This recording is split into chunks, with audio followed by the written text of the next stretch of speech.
Yo, what's up, everybody? Welcome to Tricky Jim. Thank you so much for tuning in. Hopefully you're having a lovely Thursday thus far.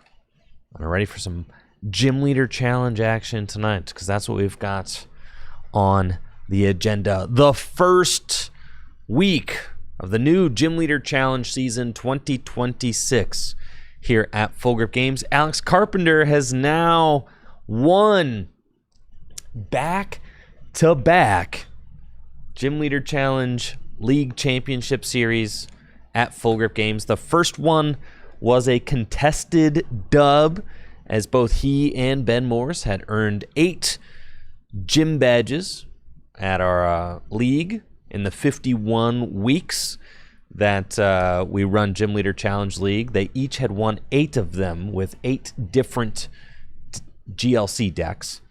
And then they had a best of 7 Conquest Finals, which Alex won. And then this year, uncontested. He won 8 badges again, and no one else could match that this year. So Alex Carpenter, back-to-back league champion. Now, unlike last year, this year we are running an invitational for all of the players who earned a badge. Let's see, can you get a glimpse of our absolutely empty badge board over here? You see there in the corner of the screen, no badges right now. None. But everybody who did earn a badge this past season at Full Grip Games earns an invite to the 2025 Gym Leader Challenge Invitational, which is going to be taking place in a couple of weeks. And the way that invite works is that you only earn an invite to the tournament, which is going to be a double elimination tournament. You only earn an invite if you only earn an invite with the badge type that you earned at Gym Leader Challenge League. So Gym Leader Challenge is a alternate format in the Pokemon trading card game, kind of like Magic the Gathering's Commander format, in that it is a singleton format. You build a 60-card singleton deck where you can only have one of each card except for basic energy in your deck. And then you can use cards all the way back to black and white through the most recent expansion. No rule box cards are allowed, so no Pokemon EX, V-Star, VMAX, anything like that. And you can only play one type of Pokemon in your deck, like a gym leader might in the Pokemon lore, in the Pokemon franchise. So, very fun format. If I do say so, I'm a little biased as I created it, but it's a very fun format, and it's played at leagues all over the world. Also, there are Gym Leader Challenge side events at almost all major events, regional championships, international championships, even the World Championships has hosted Gym Leader Challenge side events. And now they're even experimenting with hosting Gym Leader Challenge on the Pokemon trading card game live for a couple of weeks at a time. They've hosted GLC on the Pokemon trading card game live twice now, which is really exciting.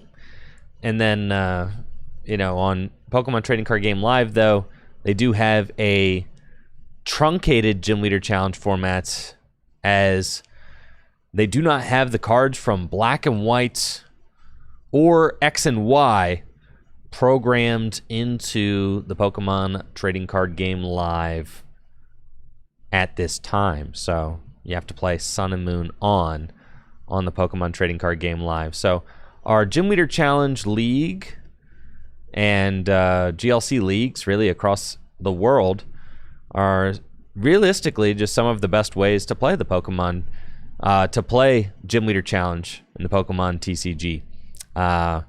You can't really use a simulator very easily,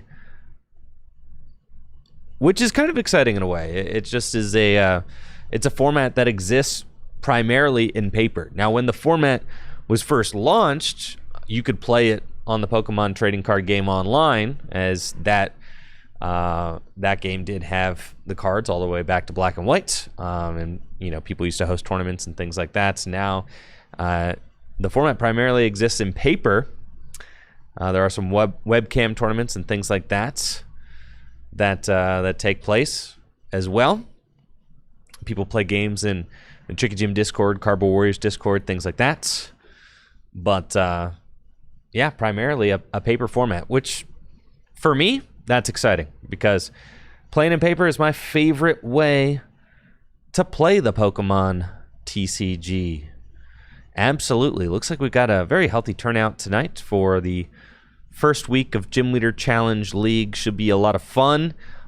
Since there are no badges on the badge board right now, that means that every player here can play whatever deck they want. Now, there's nothing stopping players from, winning a badge with Psychic one week and then playing Psychic the next week too. But the way that the league is structured, you cannot earn duplicate badges. So once you earn your Psychic badge, you can't earn a second Psychic badge.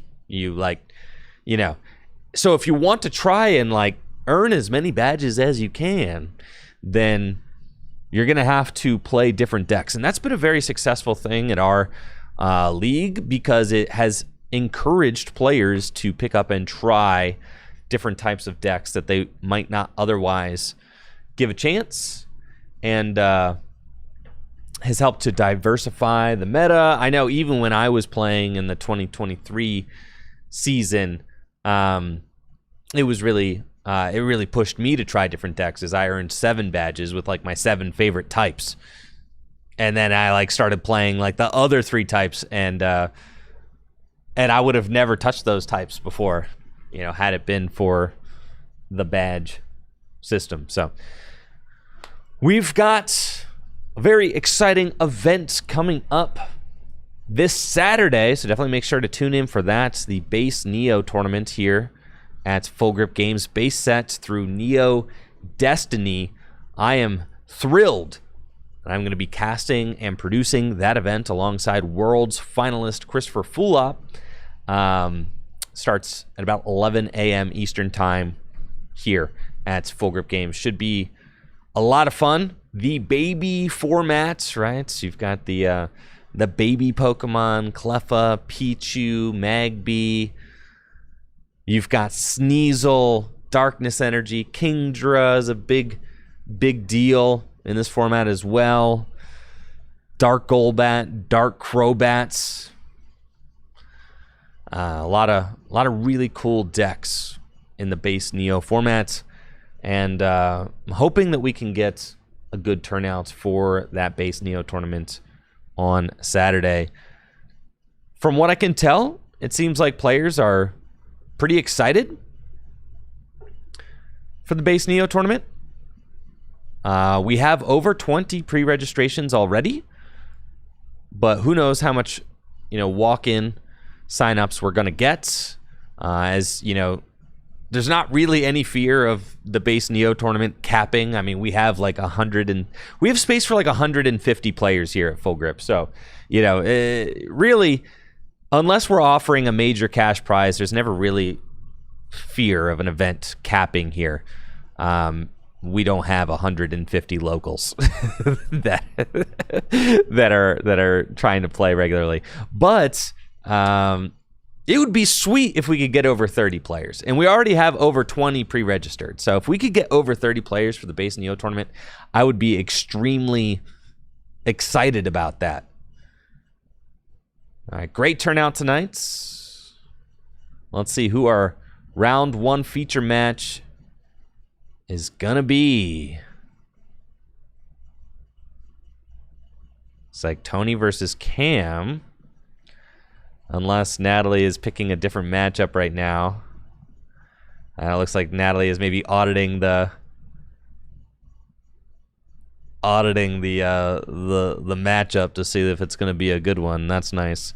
I told her that yesterday's league night was kind of atrocious, not going to lie. Just the games were mostly bad yesterday, and it's what it is, It is what it is. I decided that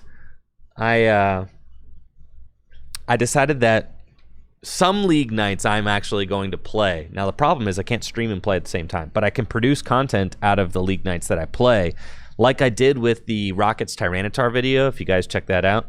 I'm going to play in some standard league nights and start creating standard content like I did with the Rockets Tyranitar. That's like my idea anyways. I would like to do that. So that's an idea that I have. We'll see. But yeah, I'm definitely itching to get back playing a little bit more this year.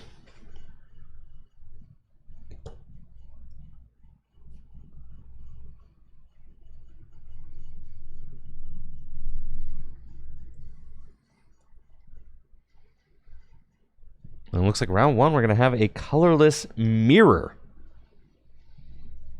I know Tony earned a colorless badge this past season at Full Grip. And so Tony does have an invite to the 2025 Gym Leader Challenge Invitational here at the shop. So I'm sure Tony will want to get some reps in with the colorless deck so that he can feel prepared for the invitational coming up, right? Don't want to go in feeling rusty. So it makes sense that he would be bringing colorless in this first week.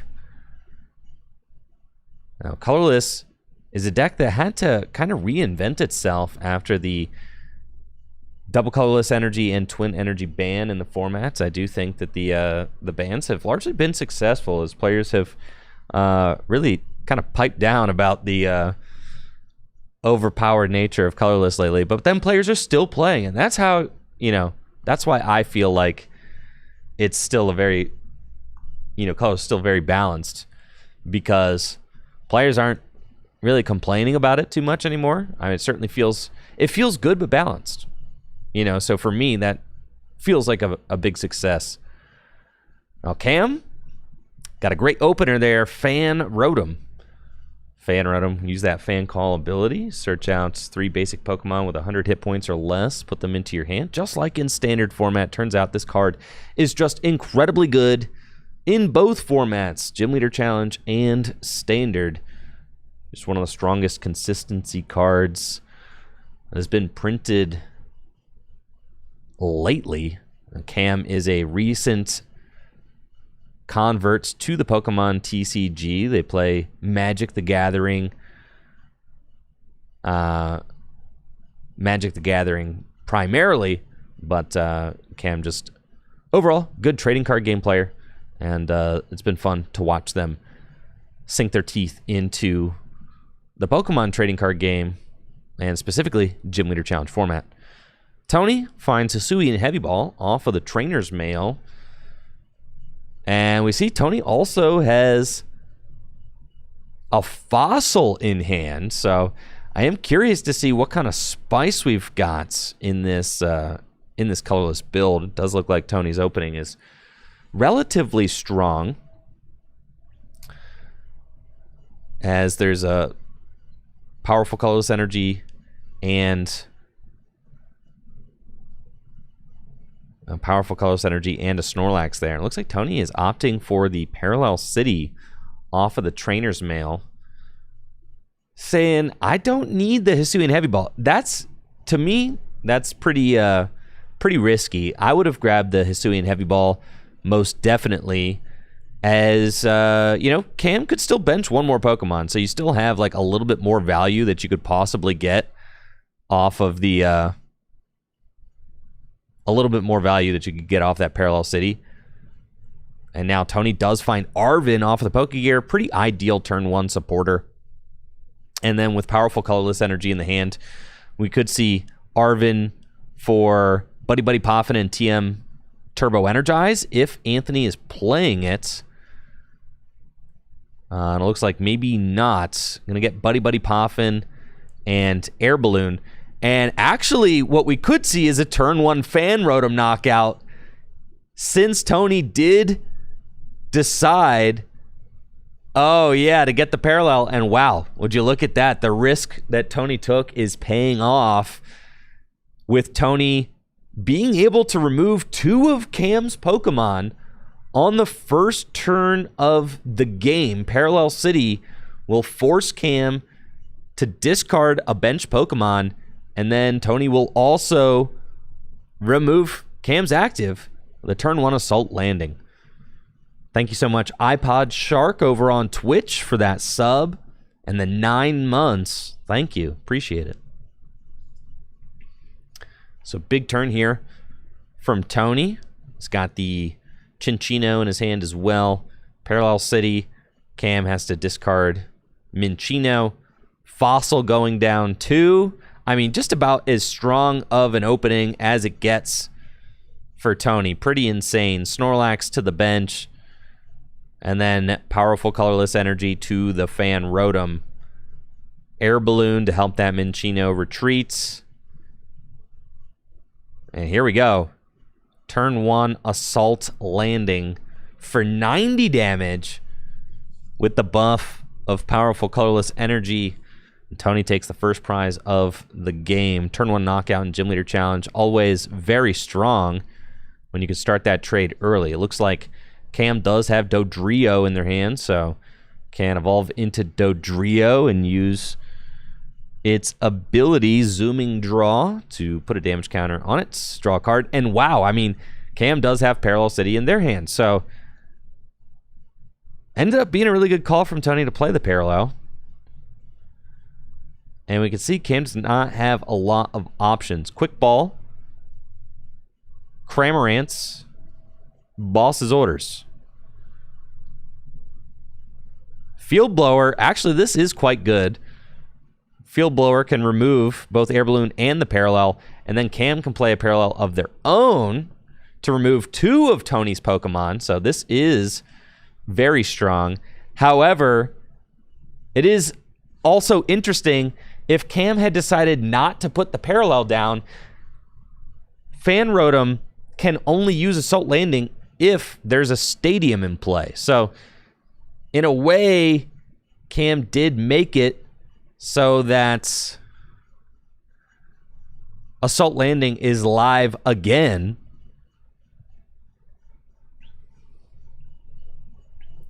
Which is a little bit risky.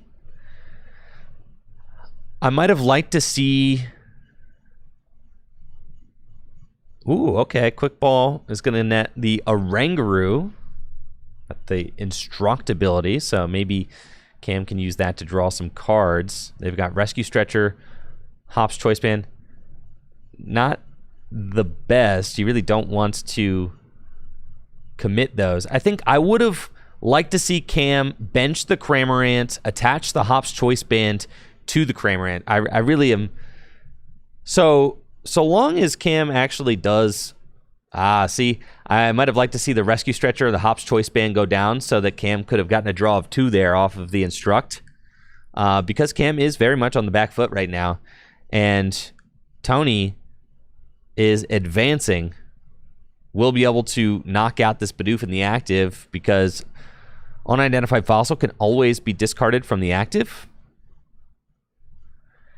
And we see Tony's actually got Hilda in the hand. So Tony could use Hilda to go get Aerodactyl and triple acceleration energy, which would be pretty cool. And we see that Aerodactyl right there with the Fossil Fangs attack. Does 90 damage plus 90 more damage if you do not have any like GX or EX Pokemon in play. Yeah, none of those in Gym Leader Challenge format, so no fear there. And Tony does go get the Aerodactyl.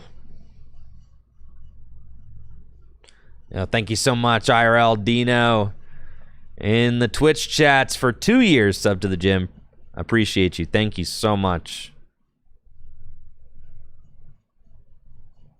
And we see Tony going for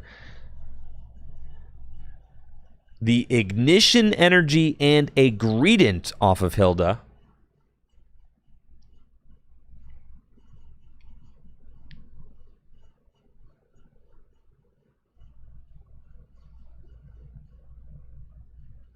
Ignition energy to the Aerodactyl. Going to power up that Fossil Fangs attack in just a single turn.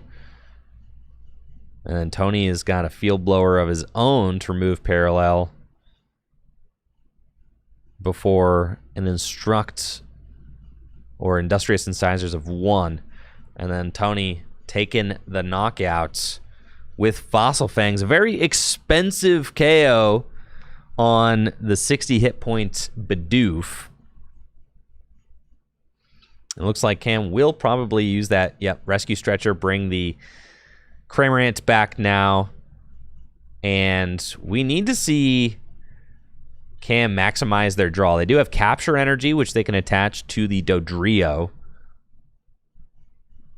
Or the Reversal Energy also works. Instruct for 2. Zooming Draw for 1.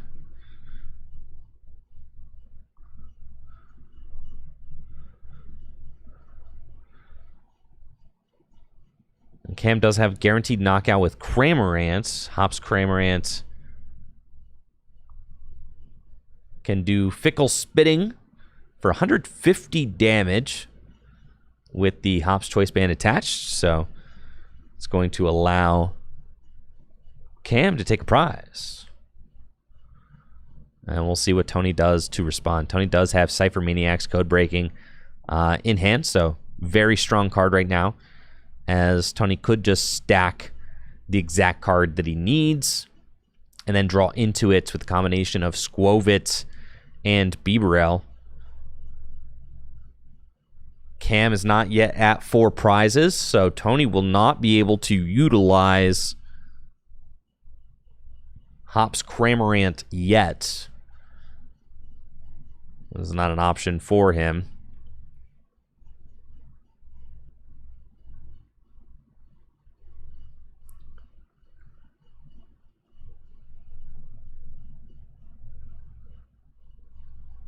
We'll see where he goes. Yes, Cypher Maniac's Code Breaking going to be the supporter of choice after failing the Level Ball. And he can stack exactly what he wants. I'm not exactly sure the Greedent that Anthony is playing here, so I'm going to take a look.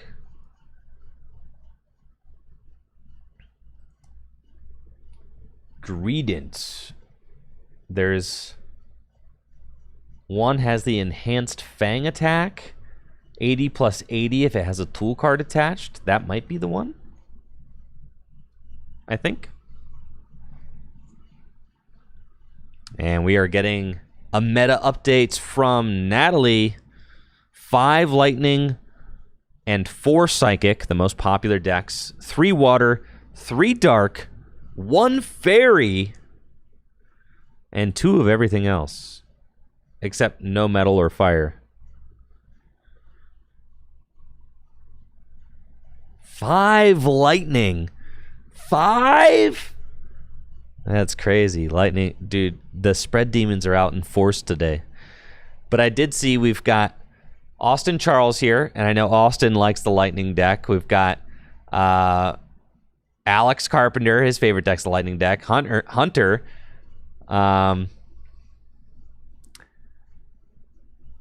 Lightning is his favorite deck. And I think I might have even seen Cole in the crowd playing. And Lightning is also, I think, his favorite deck.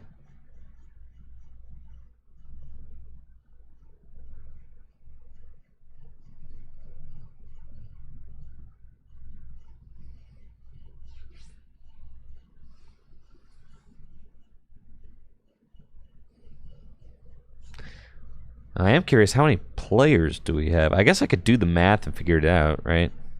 24 players tonight, so great turnout for our GLC League nights. Yo, and with Fan Rotom. Okay, Fan Rotom is getting there, actually. Check this out. It's Assault Landing for 110. With the powerful colorless energy and the muscle band, 110 damage. Sheesh. Card's good. Good card is good, chat. Wait. Yeah, there is a stadium in play. All right, I was going to say, the stadium's there, right? Yes, Artisan. All right, good. Didn't miss it. And Cam's going to flip over their prize cards. Ditto! God, that Ditto is so cool.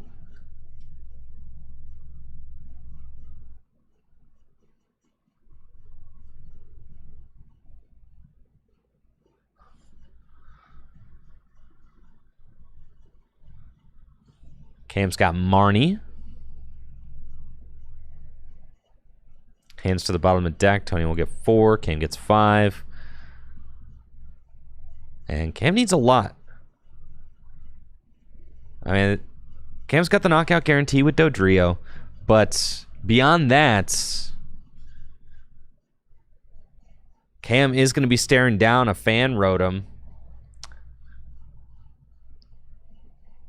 And Fan Rotom is just such a powerful asset in this colorless deck. Fan Rotom can pretty much take care of a third of the game, or Cramorant can pretty much take care of a third of the game for you. I like the way that Tony has constructed this colorless deck, relying on Ignition Energy and the Triple Acceleration Energy with attacks that take 3 colorless energy on evolutions. I think that that's really strong. And then also saying, like, okay, Fan Rotom and Cramorant are going to put in a lot of work for a single energy.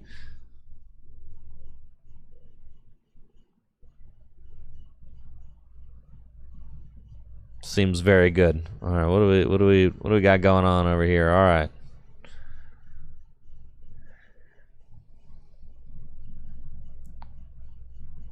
Cam's got a Porygon 2 in play now. Squova as well. So Squova is going to give a little bit more draw power to this board position in combination with a Rangaroo. But first, zooming draw will put the Dodrio at 3 damage counters on it. So Ballistic Beak is going to be doling out 100 damage. 120, thanks to the powerful colorless energy.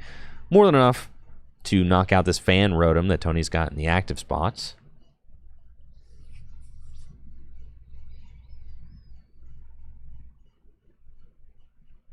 And then Cam also has double turbo energy in hand.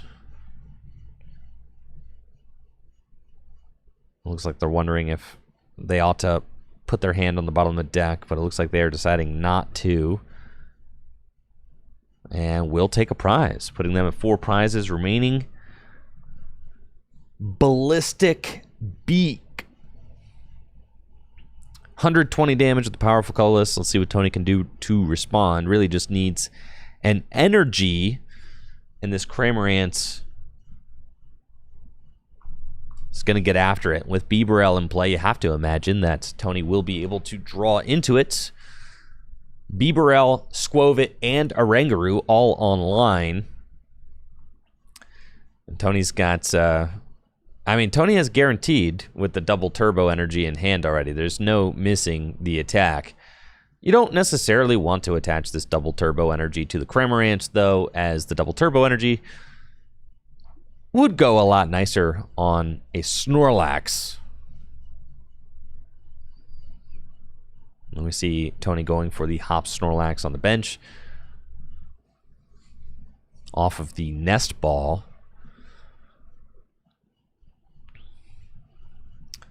Tony's got Cynthia, Caitlyn, and Quick Ball in hand. Realistically, I'm chucking this whole hand to the bottom of the deck. Honestly.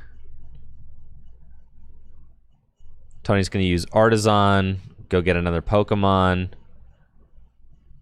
I'm chucking this whole hand. I don't want to play either of these cards right now. Unless it's like a Raihan with like a Fire Energy in the discard pile. Then I would play the double turbo energy for turn, but realistically, I'm chucking this hand to the bottom of the deck with Squovit, Nestash for 1, Instruct for 2, Industrious Incisors, you know, find some different stuff, find a different supporter. Cynthia and Caitlyn could be really good, but I don't know that there's even really a supporter that Tony wants to bring back. I think Cynthia and Caitlyn is certainly a safe play. If Tony wants to do this, it's not like the worst thing in the world. And it looks like that's what Tony is doing. Cynthia and Caitlyn draw 3. This, I feel like, is extremely safe, but fine. Because now, like, look at like what's Tony got, right? Like a pretty lackluster hand. Are you gonna end up putting the double turbo energy onto the? Oh, I guess you got the Hops choice band. Make it so that the Hops Cramorant can attack for free. So actually, I do like this draw. The draw is quite good, but you attach the Hops choice band to the active Cramorant, double turbo to the bench Snorlax, take the knockout with Fickle Spitting, doing 150. Pretty insane.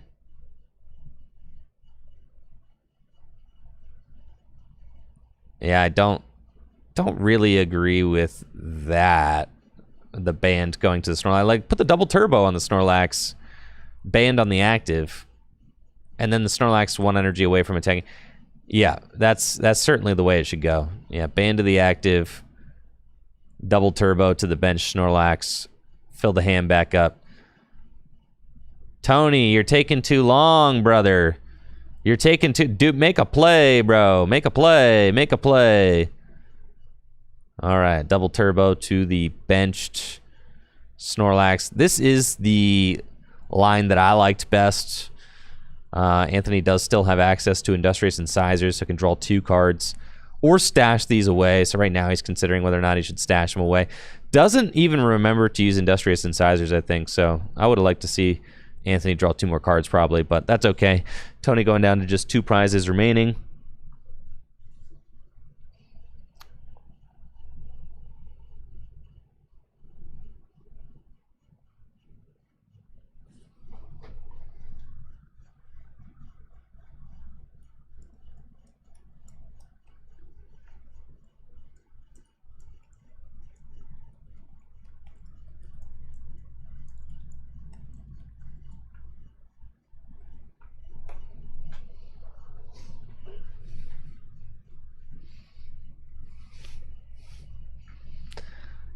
Let's see what Cam has got to respond.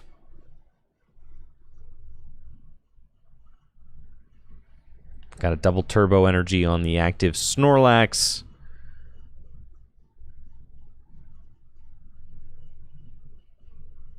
And Cam will have to have a Raihan or something like that. Or not Raihan, excuse me. There's no basic energy in Cam's list. It's going to have to be Porygon Z. If Cam can find Porygon Z, they can evolve into Porygon Z, start accelerating energy. Porygon Z, very cool support Pokemon. Got the Crazy Code ability.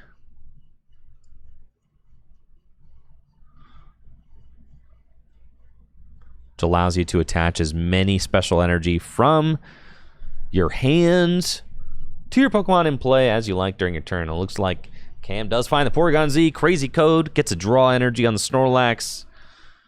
And now Snorlax is ready to go. With the Thumping Snore attack, we'll take a knockout. And boom! Snorlax is asleep. To the left, Cam. To the left. I'll forgive Cam. Cam is a Magic the Gathering player first, but yes. Sleep is to the left.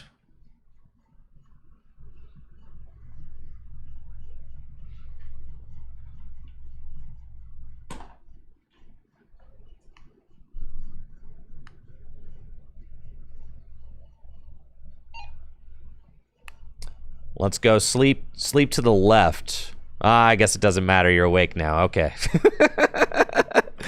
Yeah. Okay. Doesn't matter. Sleep is to the left. It's one of my pet peeves, all right? Paralysis and sleep are entirely different functions.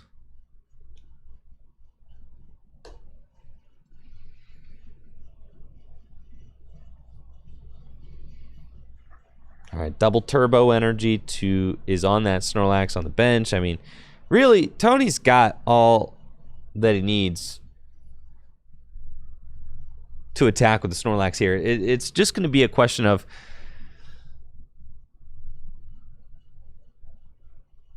I think that Tony probably should just attack with the Cramorant again, and he pretty much can't lose, though. That's what he has to do. So he probably should not have used that Artisan yet, right? Because you want to, like, Cypher Maniac, maybe recover one of your Pokemon. Yeah.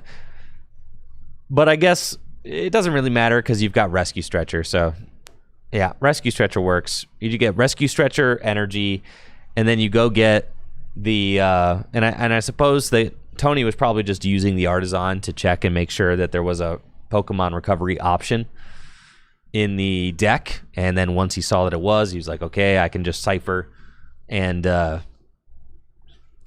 get the 2 cards that I want. So there they are. Cypher Maniac's code breaking. And then we'll chuck the whole hand on the bottom of the deck and draw right into them the combination of a Rangaroo and Bibarel. So first card.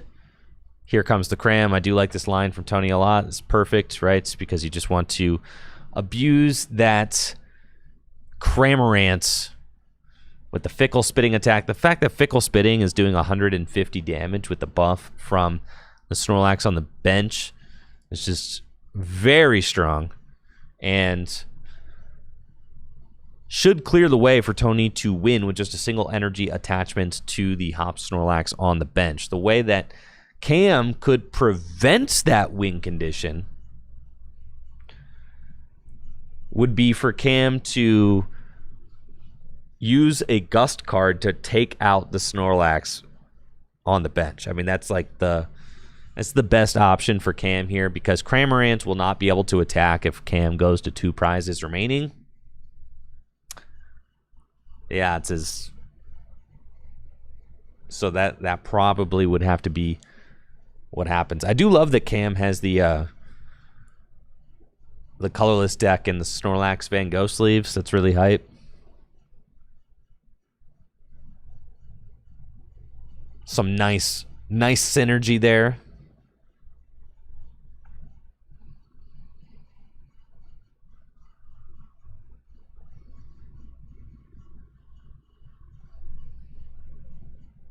Pokegear. Let's look at the top. A little bit of missequencing there from Cam. Cam certainly should have used Pokegear before shuffling the energy back into the deck because Cam just used Special Charge and then put a couple of energy back into the deck, which then makes their deck bigger, you know, and more diluted with non-supporter cards.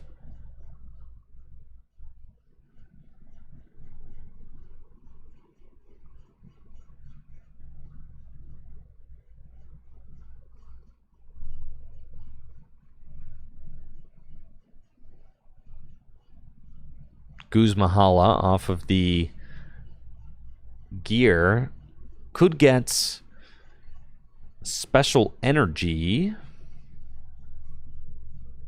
And Cam does need special energy in order to attack.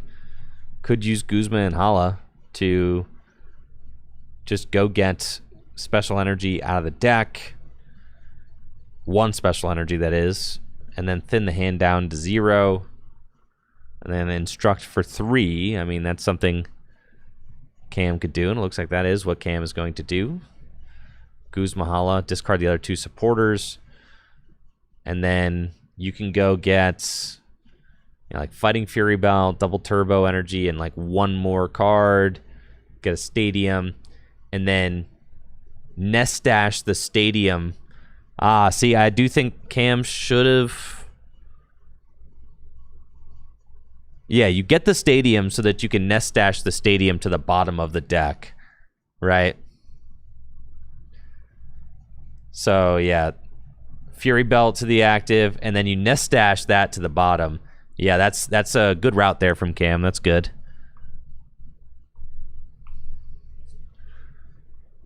And then I think Cam missed the energy. Oh, no. And has to just pass a Snorlax active. So sad. Cam needs 1 more energy to accelerate off of Oh, so many energy on the bottom of the deck there. Yeah, Cam needs one more energy to accelerate with Porygon Z, but doesn't have it.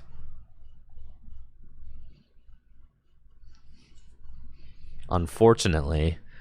And that should pave the way for Tony to be able to win this one. I think Tony does have Guzma in hand, so that is game as Tony can just go Guzma, take any Pokemon, and that is the match. Tony emerging victorious in round number 1. First round of the 2026 season for Gym Leader Challenge format here at Full Grip Games. A colorless mirror. We've got Michael Zealy in the house playing tonight.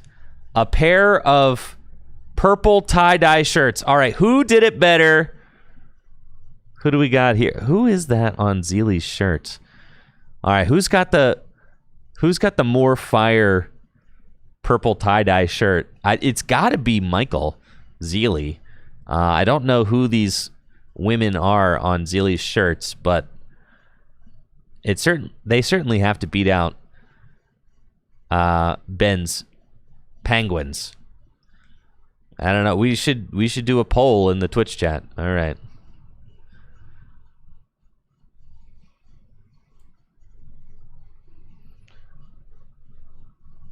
Who did purple tie-dye better?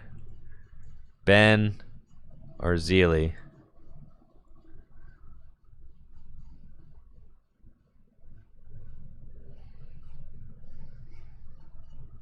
They noticed they were on camera. Dang it.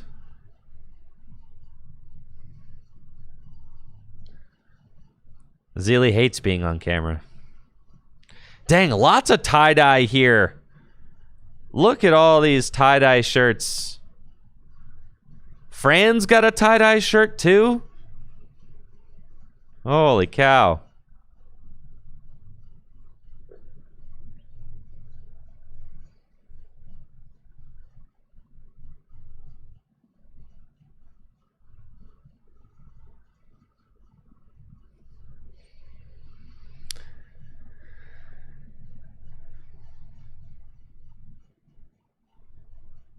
Some very nice tie-dye shirts in the audience tonight.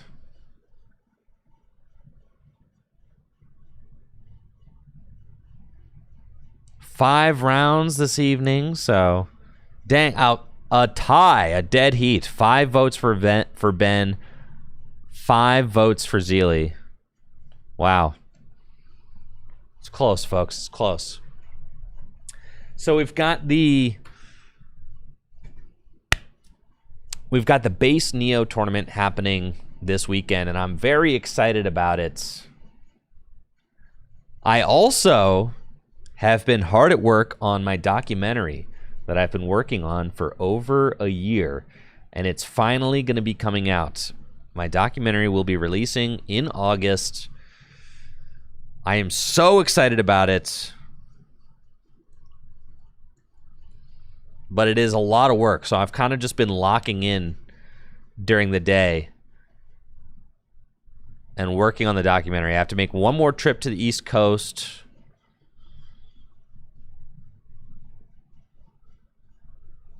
And I do a couple more interviews. What's my documentary about? Well, my documentary is about the banned national champion, Gino Lombardi, and the story of how he became banned in the Pokemon TCG. And just kind of a telling of his legacy within the game, which is mired with controversy. Thank you, Ballin' High, for that Prime sub and the 14 months. I appreciate it. Thank you. Thank you.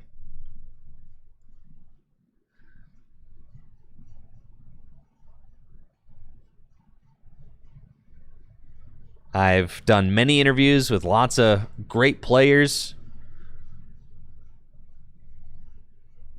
Yeah, he is a 2008 U.S. national champion. with Gardy Gallade.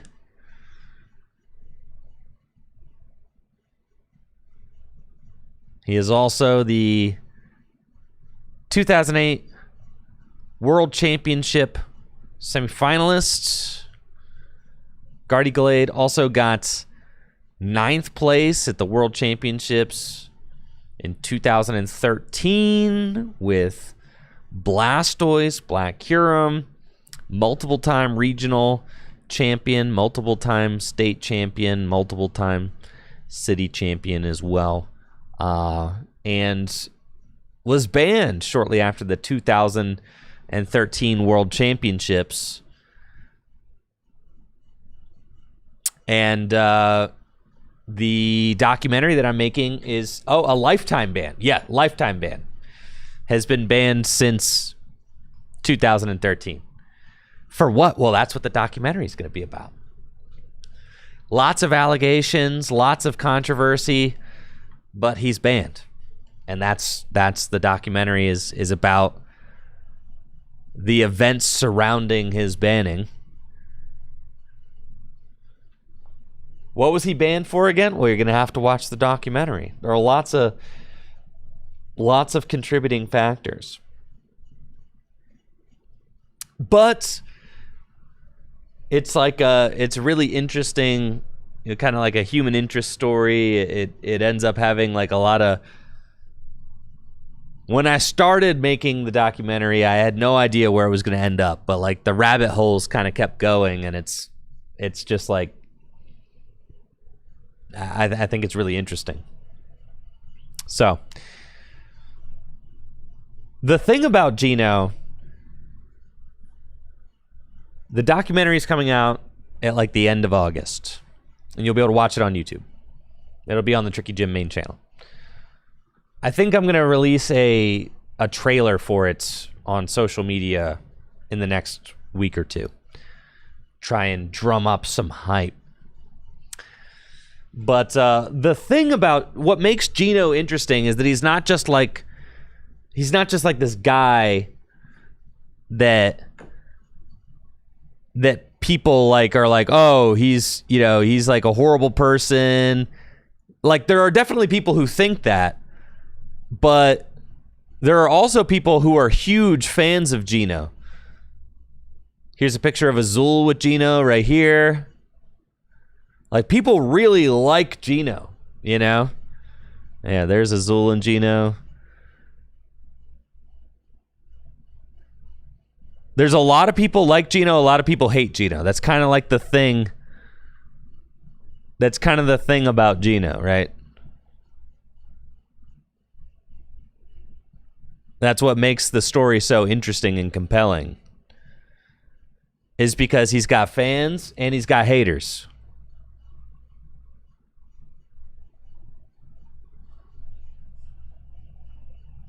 And for the couple years after Gino got banned, Gino would like show up to nationals and sell free Gino t-shirts. Outside nationals. 2014, 2015 nationals. Yeah, Gino like showed up.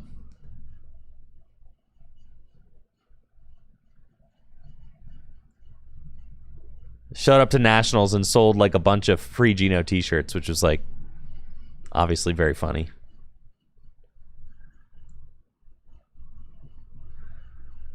Here's Zach Lesage and Gino. How long is it expected to roll? I think it's going to be over an hour, about an hour, around an hour, maybe an hour, 10, hour 15, maybe an hour, somewhere in that ballpark. Juicy. It's going to be juicy. It's going to be good. I'm really excited. Can't wait.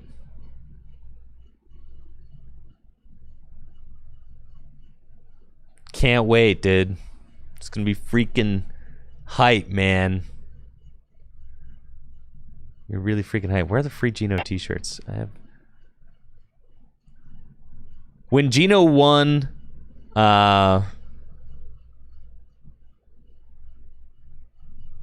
when Gino won Nats in 2008, he put out a rap song. Like nobody in the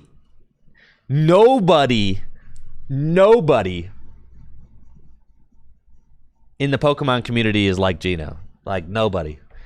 People love Gino. People hate Gino. Gino won Nats and then made a rap song about it. Like that. Like consider that. You know, this kind of a rap song, dude, about Pokemon to celebrate his Nationals win.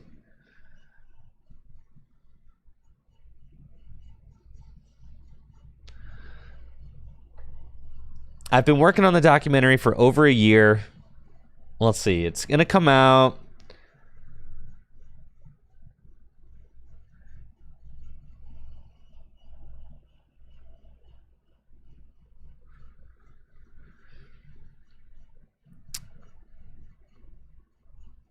I have one more set of interviews that I'm doing the weekend of August 9th. And that will be the final recording days for the interview or for the documentary. But I already have like over 30 minutes of it edited so far. The plan is for it to come out on August 25th, so about a month from now. This will be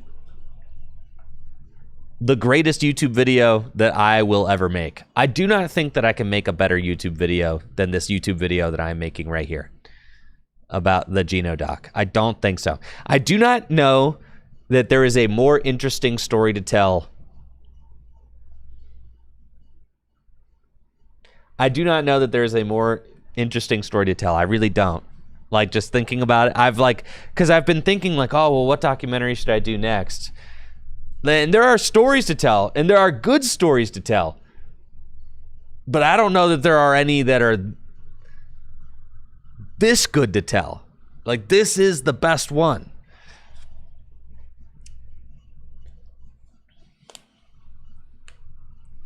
And it's got like, it's got, the thing about the story is that it's got like depth and development to it as well. Like, it's got an arc. The documentary from like the time that I started to the time that I'm finishing, because I've been working on it for so long at this point that like things have developed in the year, you know, like things have happened. Like it's not just me telling an old story. It like blends with modern, like it blends with what's happening right now, which is what makes it so interesting, right? It's what makes the documentary so interesting. Is it's not just telling a story from 13 years ago. It's like bringing it to the modern day, and like things are. It's gonna be really sick, and I've got some really talented players interviewed, talking on the documentary as well. Yeah.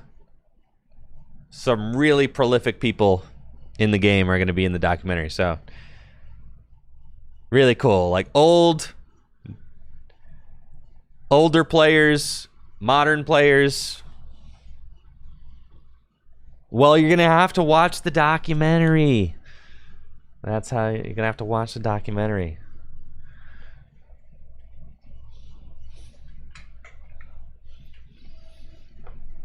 Is it talking about a specific way people cheat? No. No, it is not.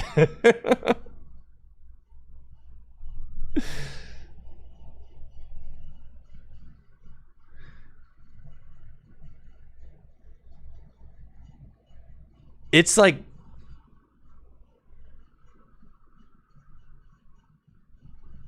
it's crazy, bro. It's crazy.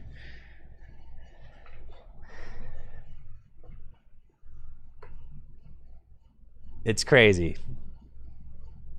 The whole story is nuts. There is possibly no greater story to tell.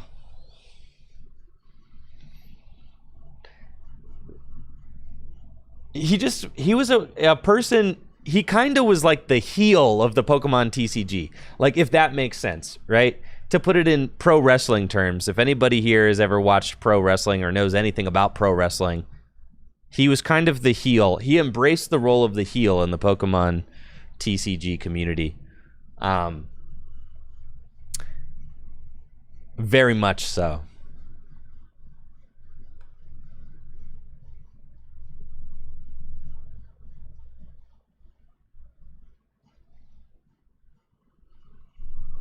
Yo, Alex, I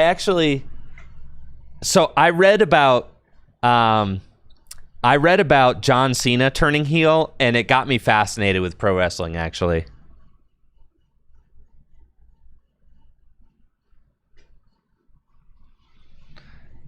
The Wolf Glick of TCG? No. Wolf is no Geno. Wolfie is no Geno at all. No, not even close.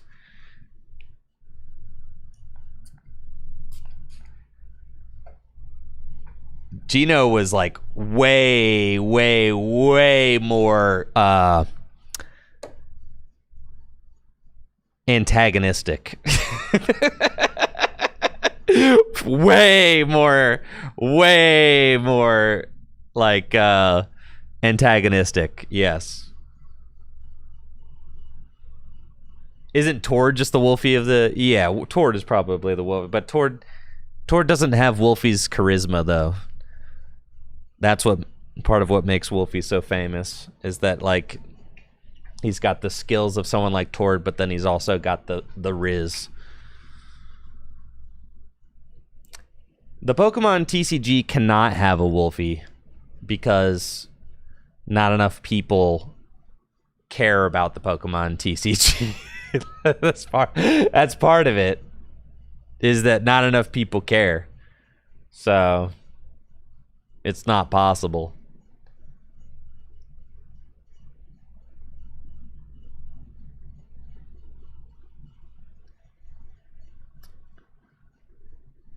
Yeah, Azul's the closest for sure. Yeah.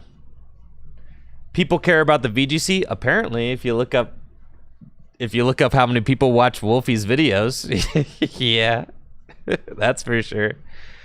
Anyways, we've got a base Neo tournament happening on Saturday. All right, base set through Neo Destiny. You can read about it on Jason Klaczynski, 3-time world champion Jason Klaczynski's blog.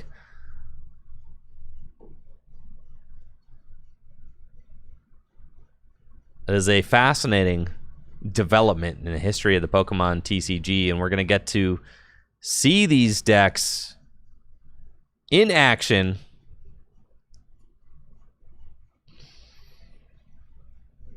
I think probably the deck that I think is probably that's you block proceed. Oh, you're taking me to TCG player? No. I think this Kingdra deck is just very good.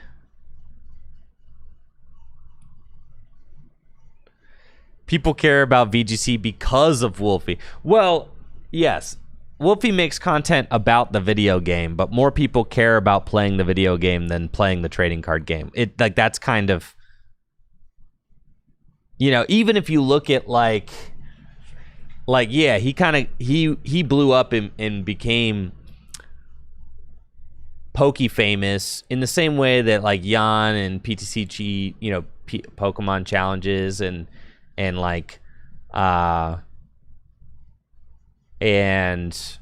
Purple Cliff, right? Purple Cliff was more of a trading card game player, but like Purple Cliff, before Purple Cliff blew up and became famous, he had to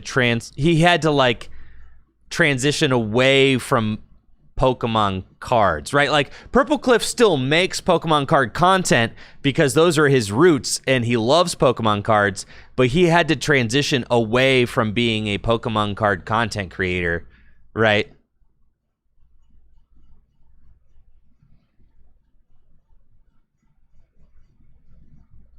All right, we got our next round coming up.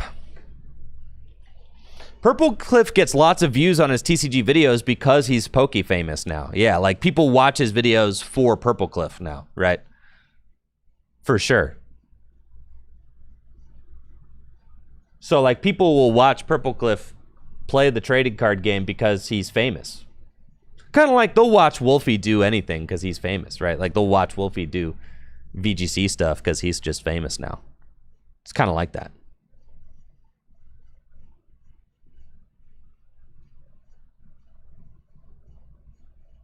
But I don't know. So thus far, nobody has just like gotten.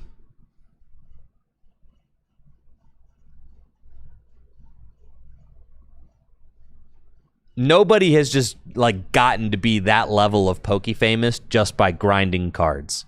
Nobody. Yet. I'm not saying it's impossible, but it has not happened yet. Nobody has been able to grind their way to like 1 million subs just creating. Not a single person has grinded their way to 1 million subs playing Pokemon TCG. Nobody, dude. Freaking nobody, dude. Nobody, all right? Nobody. And I don't know that anybody ever will. Do you guys think, like, am I wrong? Will anybody grind their way to 1 million subs by playing the Pokemon TCG? Probably not, right?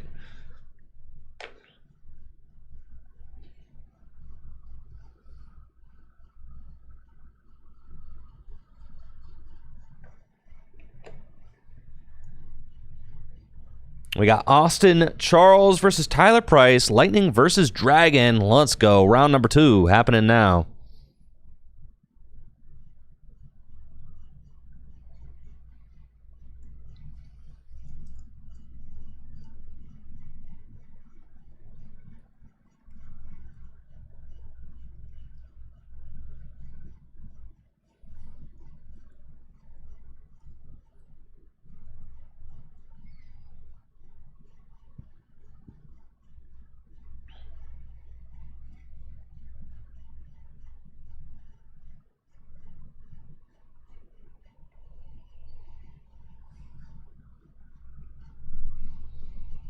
Yes, I think that the Pokemon TCG is too niche and there's not enough people in the world who know how to play it in order for someone to blow up and become big by grinding out, creating TCG related videos. It's just not really possible. Like you can become big within the TCG space for sure, but it's different. When you're talking about just like video game Pokemon stuff, people consider that to be just more like general Pokemon content.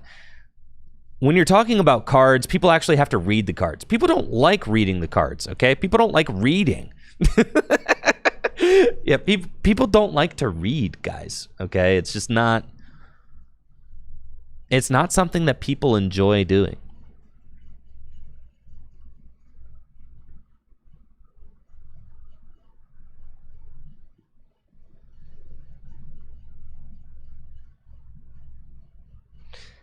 Maybe that changes in a post-Pocket world. I mean, if anything could help move the needle, it certainly is Pokemon TCG Pocket, right? But, like, you know? It's not... It's not easy.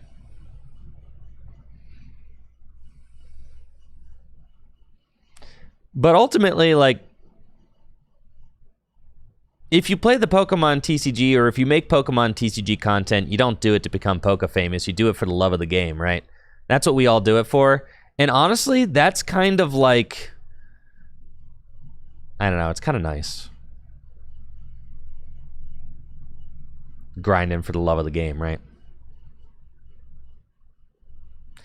Yeah, Jesse says he does it to become Poke famous. Actually, yeah, that's facts. A lot of people do it for the clout. And Jesse unabashedly does like the clout.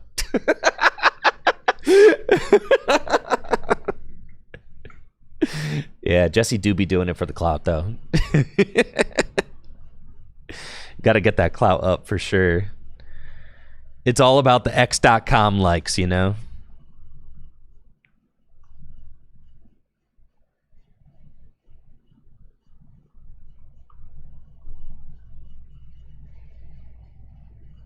It looks like Tyler's got a really nice start. TM Turbo Energize. Jesse says my goal is 10,000 followers on X.com. Well, keep giving Elon Musk $8 a month and you'll get there, Jesse. We got Reshiram in the active spots.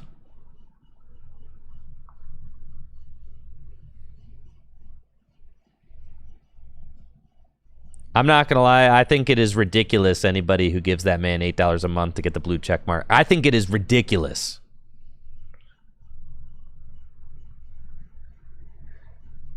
I think it is ridiculous. That is the richest man on earth. Why are you giving him $8 to get a blue check mark? Why, bro? It's ridiculous.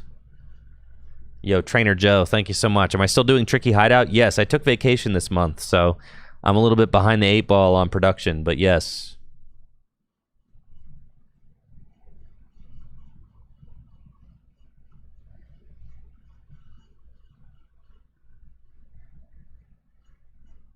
Because the features are nice? Dude, the features are nice? Yeah, the features like paying for clout. You're literally paying for clout, bro.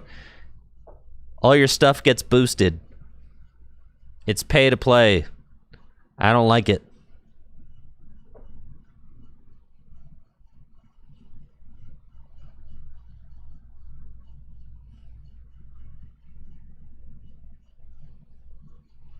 All right, we got a turn one turbo TM Turbo Energize.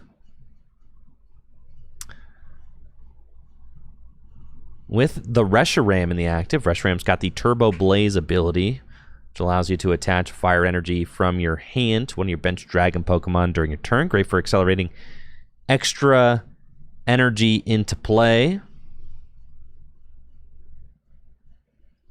Austin's got Elekid in the active spots. It's a cool card. We don't see in every Lightning GLC list. Elekid's got a free attack, which makes it so that you can do 30 damage to one of your opponent's Pokemon. We do see that Austin's got Flaffy in play as well. Elekid has free retreats, so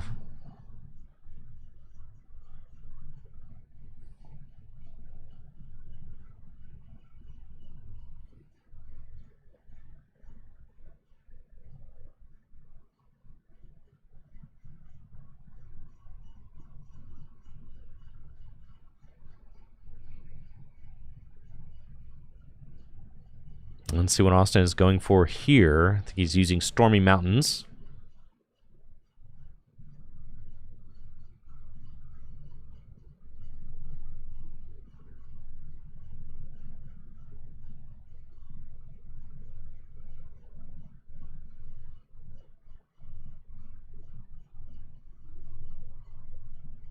Evolution Incense. Go get Zebstrika online. Zebstrika is the premier support Pokemon in these Lightning decks.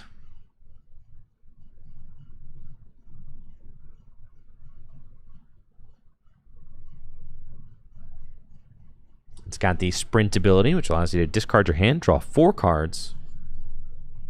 Great for churning through the deck. You can get Lightning Energy into the discard pile.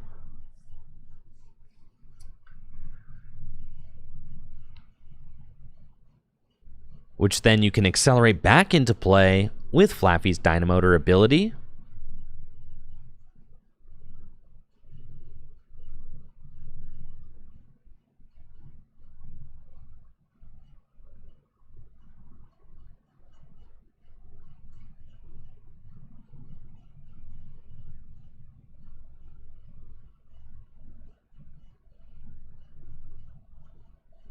Hisuian Heavy Ball.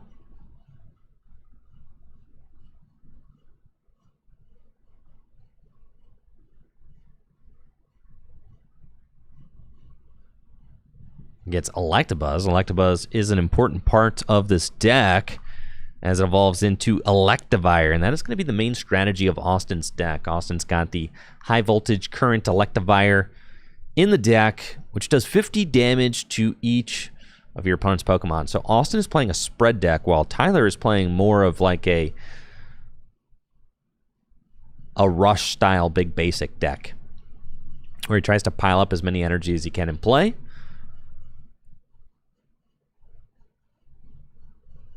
And take big knockouts that way. Austin's got Reversal Energy on Electabuzz, Luxurious Cape, and Sprints. Discard, draw 4. Tyler, if you could, keep your prizes close to the center if you can. Yeah. So I can see them. Thanks. And Austin's got Dynamotor. And free attack with Elekid getting in there. Deal 30 damage to the benched Raging Bolts.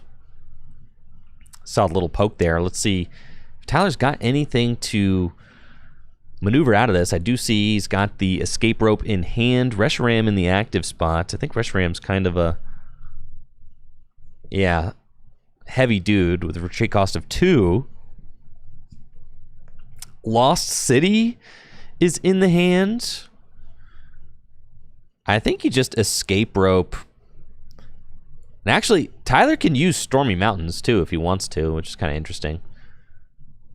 Yeah. Both players can use Stormy Mountains since it allows you to get a Dragon or a Lightning basic out of your deck. And then with Escape Rope, Tyler could just go in with the Raging Bolt this turn. Thunderburst Storm.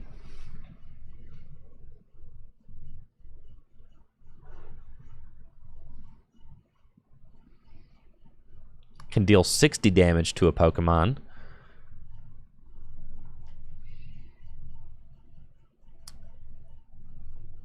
Tyler could escape rope into Tatsugiri and then use Tatsugiri's attract customers ability, try to find some customers.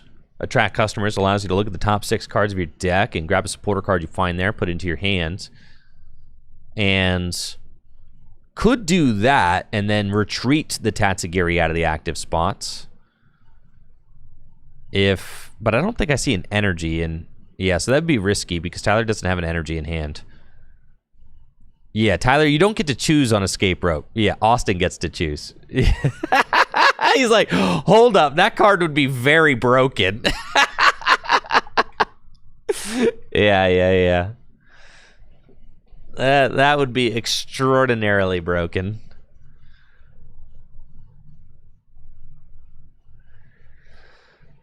Tyler's going to send up the Raging Bolts. Austin has to choose who to send up himself. And it looks like he'll send up the Zebra. That is risky. I mean, because like what if Tyler just had an energy in hand and then says like, okay, I'll Dragon Headbutt the Zebra, right? Like, so I don't like this promotion from Austin. You know, you don't know for a fact that,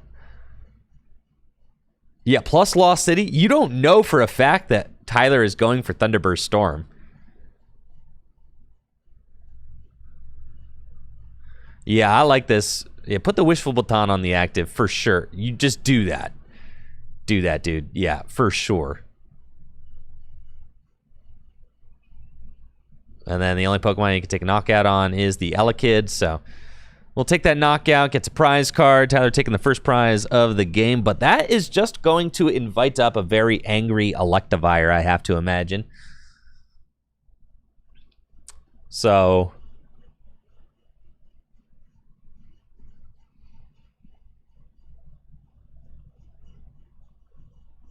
let's see what Austin does. He's got Stormy Mountains, can go get Zapdos out of the deck.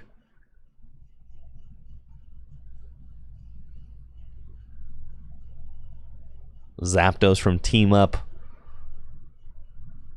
Just a good card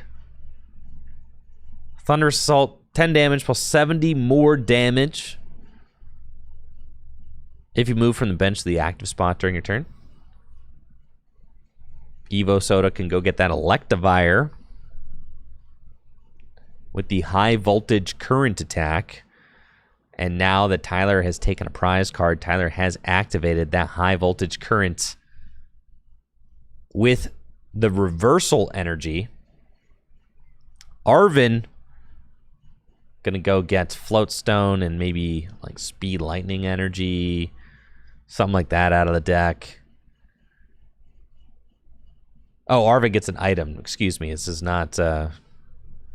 Never mind. I don't know what card I was thinking of. It could get Speed Lightning Energy. Yeah, we're getting Float Stone and an item card.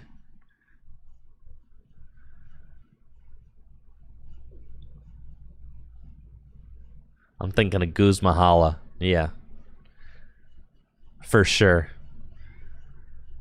All right, Float Stone and Ultra Ball. Ultra Ball gonna discard a Lightning Energy and oh, Crispin and Cynthia and Caitlin. Okay.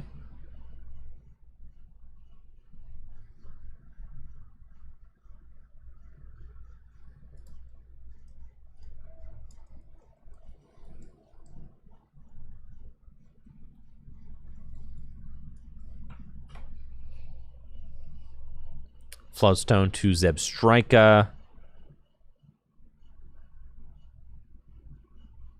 And Sprint. We'll discard the hand. Draw 4.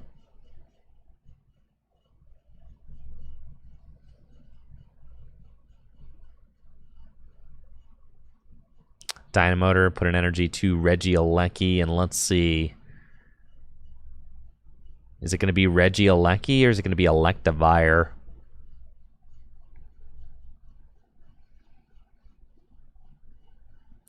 I like going Regieleki personally, as you get to clear the Raging Bolts. But Electivires, I mean, really, they're both quite good here. 50 to everything is nuts. So we've got a high voltage current. That is 250 damage added to the board right now.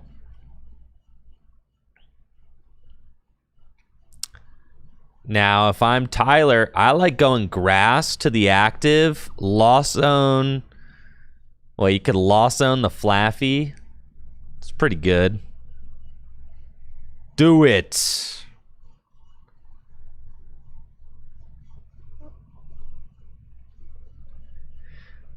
Yeah, Lost Zone that Flaffy, dude. I think it's probably lights for Tyler, but like you could go down swinging. Why not? The Regidrago bench. Whoo-wee. And then if this Wishful Baton gets removed, it's going to be very, very bad for Tyler. I do get the Regidrago bench, though. Like, you definitely want to... It's draw power, right? If your hand gets... Like, if the Wishful Baton gets removed... I think you should play the Lost City here. Just play. You got it in your deck. Just do it, you know?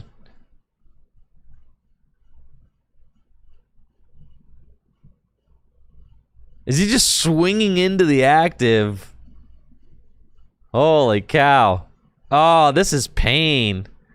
Absolute pain. Oh, the agony.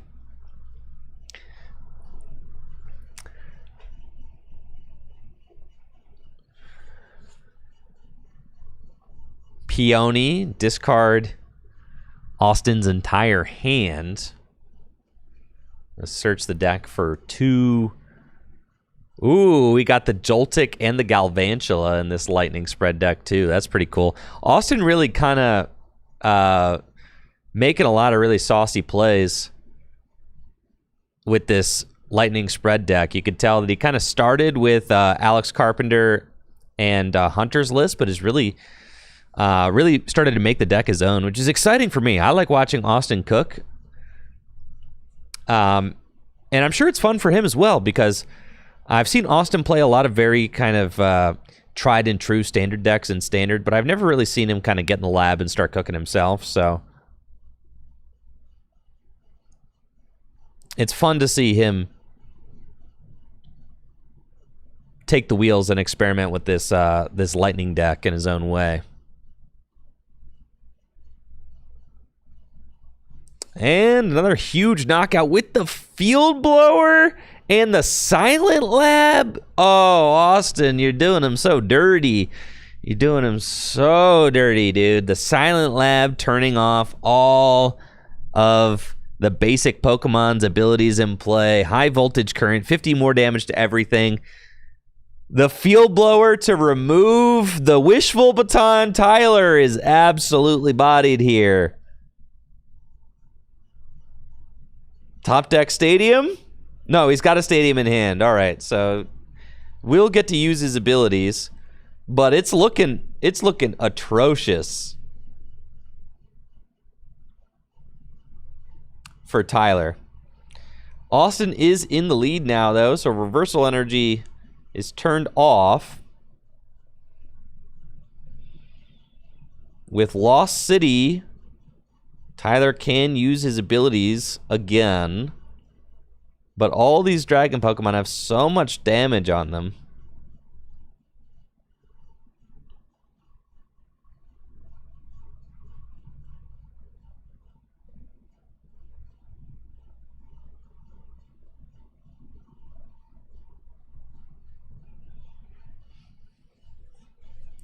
All right, finds Clara.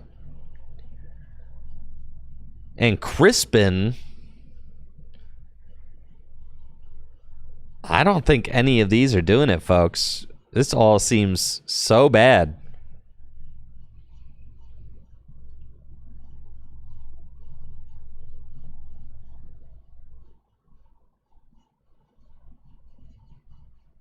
You almost have to, like, energy retrieval, get one energy back from the get two energy back from the discard pile, attach one, hex, and pass. Is like almost what you have to do here. I think you have to hex, you have to energy retrieval. I think everything else is pretty much, you're just done. Energy retrieval, put an energy down, hex. I mean, you're losing this game regardless. It's just a question of like how fast are you going to lose?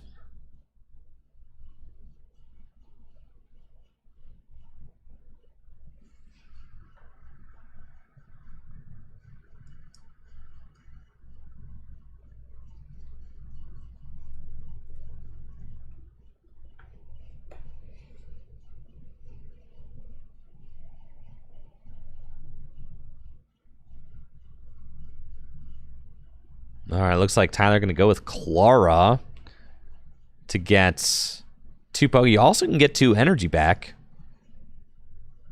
Yeah, you could.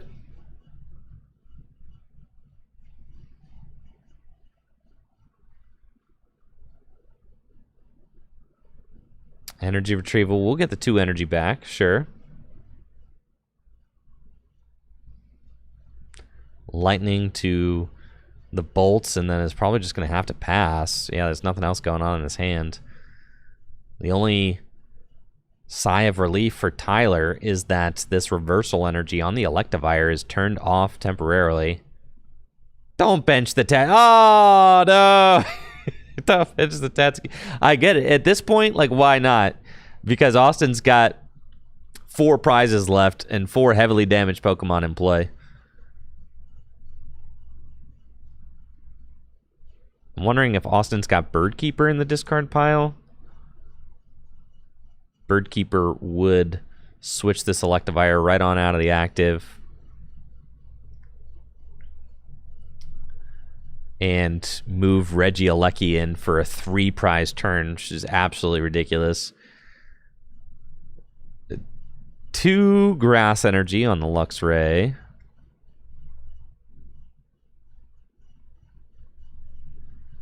Is there Birdkeeper?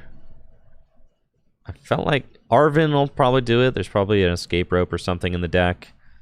Austin can grab with Versus Seeker. Let's see, Hisui and Heavy Ball, do a little prize check. Joltik there. Nice art rare Joltik in the prizes. And then Versus Seeker can go get Arvin. Or Birdkeeper. Let's see, is Birdkeeper? It's Volkner. All right. Volkner can get a basic Lightning Energy and an item card. Item card's going to be Escape Rope. Get that Electivire out of the active spots, and Tyler will have to promote a new Pokemon. And the thing is, if this Lightning Spread deck is popular, you can play cards like Crystal Cave. There's Crystal Cave. Dragon has access to Crystal Cave. You could play Crystal Cave. Crystal Cave heals 30 damage from all your Pokemon during your turn. Kind of nuts.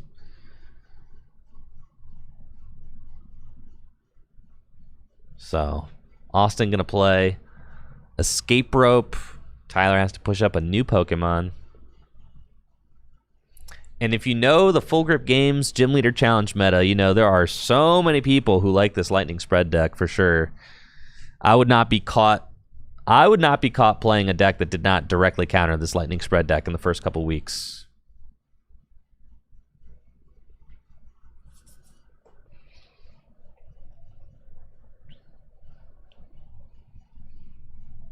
Stormy Mountains.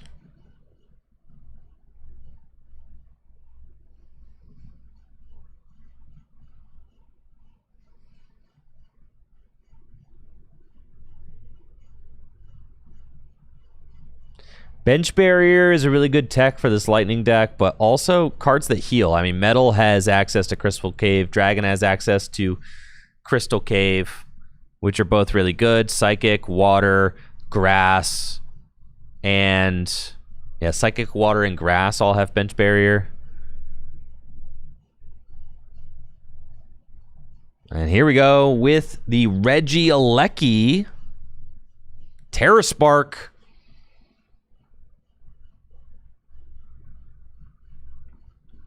Gonna take 2 prizes for that attack, bringing Austin down to just 2 prizes remaining.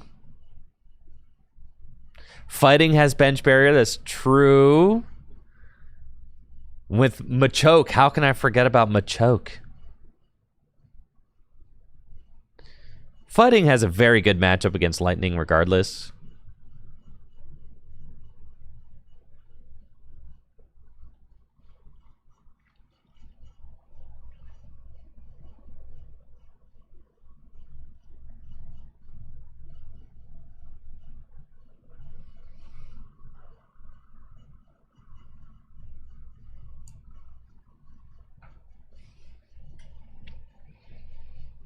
What can Tyler do? Claw back in this match.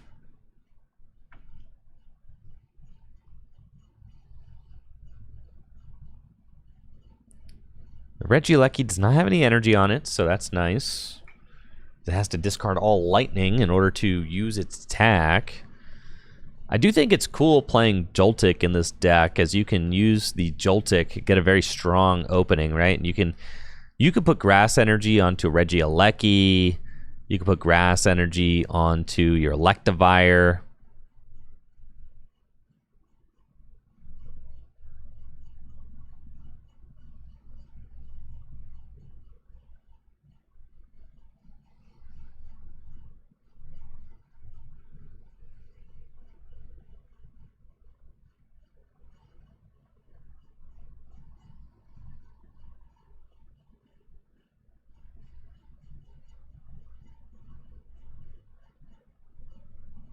And it looks like Tyler's playing Crispin this turn, so it can go get 2 energy from the deck, attach 1, the other goes to hand. But at this point, will it be enough? I mean, Austin would have to get this Regieleki stuck in the active.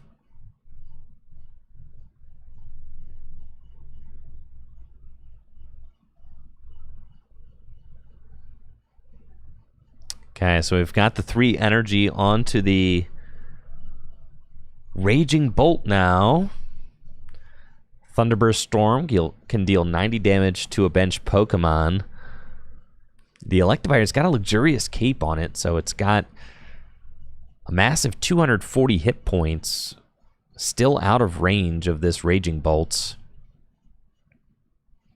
But Raging Bolt will take a knockout on Flaffy, bringing Tyler down to 4 prizes. And does Austin have win? Guzma. And that is... No, not game. It is game? All right. Guzma. And am I missing something? I don't really see how that was. Did Austin just have 1 prize left? Did I misdo the prizes? Anyways, it's game. There was a cape? Oh my goodness. I didn't see the luxurious cape. There's a luxurious cape? Oh boy. I missed the luxurious cape on... Oh. It was on the Druddigon. Oh yeah. Well, that'll do it, folks. GG's. GG's. GG's, GG's. Austin taking out a luxurious cape Druddigon for game as Austin advances to 2-0. Oh yeah, look at this little guy right here. Party animal. You love to see it. You absolutely love to see it.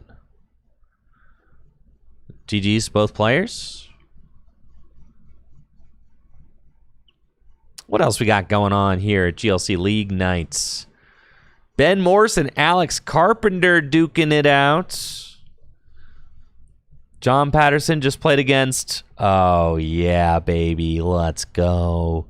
Let's go. The Rockets Tyranitar deck, bro. It's so good. It's so good, dude. All right, what's Alec playing today? Alec grinding Darkness. What is that? Is that the new Zork? Yeah, the new Zork in the active spot. Yo, with the Obstagoon? We were just talking about that on stream. He's got the Obstagoon in play, dude. All right, Obstagoon kind of sick. The Obstagoon with Knuckle Impact. He's got in the deck. Yeah, thank you, Ballin' High and Trainer Joe, for those subs as well. Sorry if I missed those earlier. I really appreciate it. We've got the Base Neo tournaments. Base Neo tournaments happening on Saturday, 11 a.m. Eastern Time. Gonna be streaming with Worlds finalist and 2007 national champion Christopher Fulop. Taking a little trip to the past as we commentate over base sets through Neo Destiny. We've got over 20 players registered so far here at Full Grip Games. I'm hoping that we can get over 30. That would be awesome. I know a lot of our Gym Leader Challenge locals are going to be showing up for it. And it should be a lot of fun. We hosted a Gym Leader we hosted a Base Neo tournament here years ago. I mean, years and years and years ago. Where Chris Fulop and I actually met in the finals. We were both playing Kingdra. We'll see if I can pull that up. Chris did beat me. Let's see. Base Neo Pokemon tournament. Oh yeah, dude. Let's freaking go.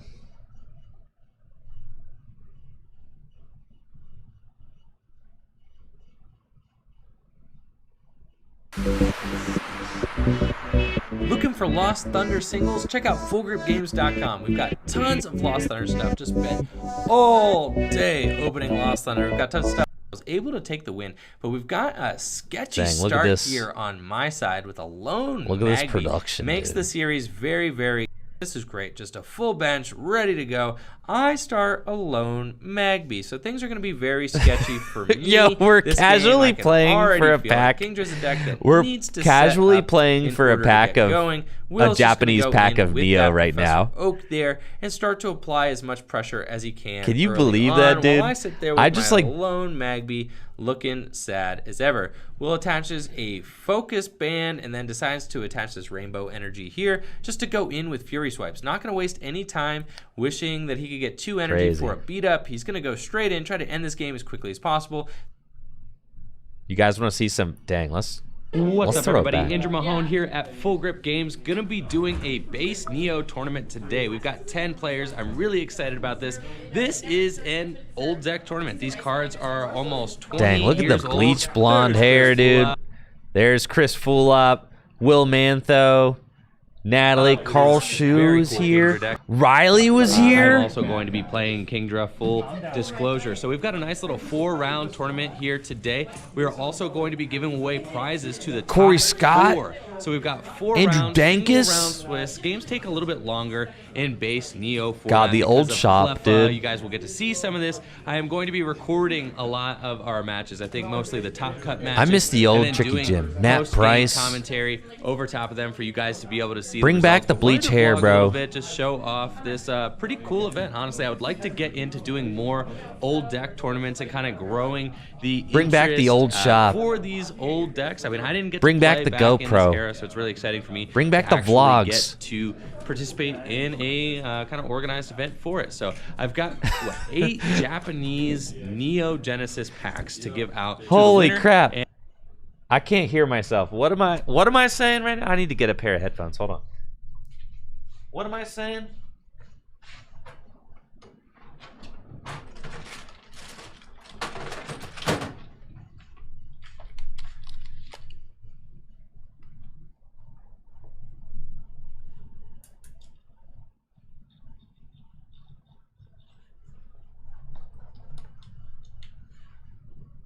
There we go. I've got my Pokeball headphones on. All right, this should work. I should be able to hear this.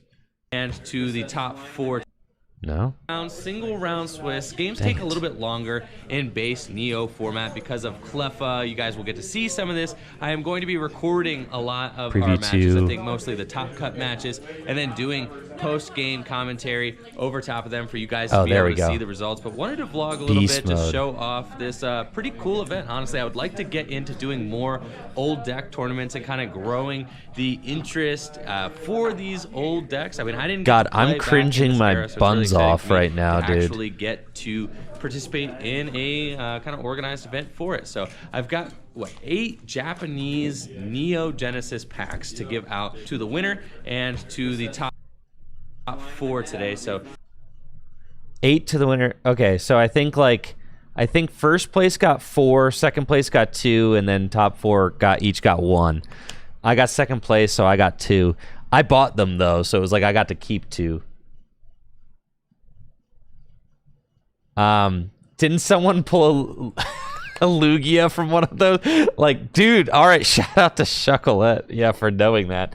I think we did, but then I think these packs, I think all 8 of these cost me $120 back then.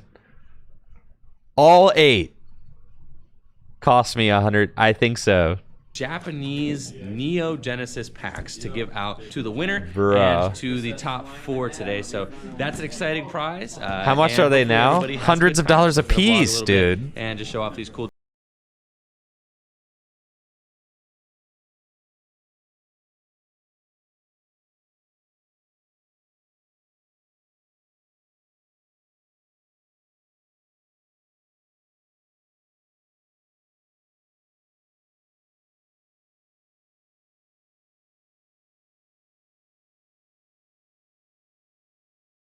All right, so just finished my game against Will Mantho. He's Will, so Tell me sick. about your base Neo experience. It was the worst experience I've ever had playing Pokemon. I flipped 6 coins for beat up with Sneasel, and I flipped 6 tails.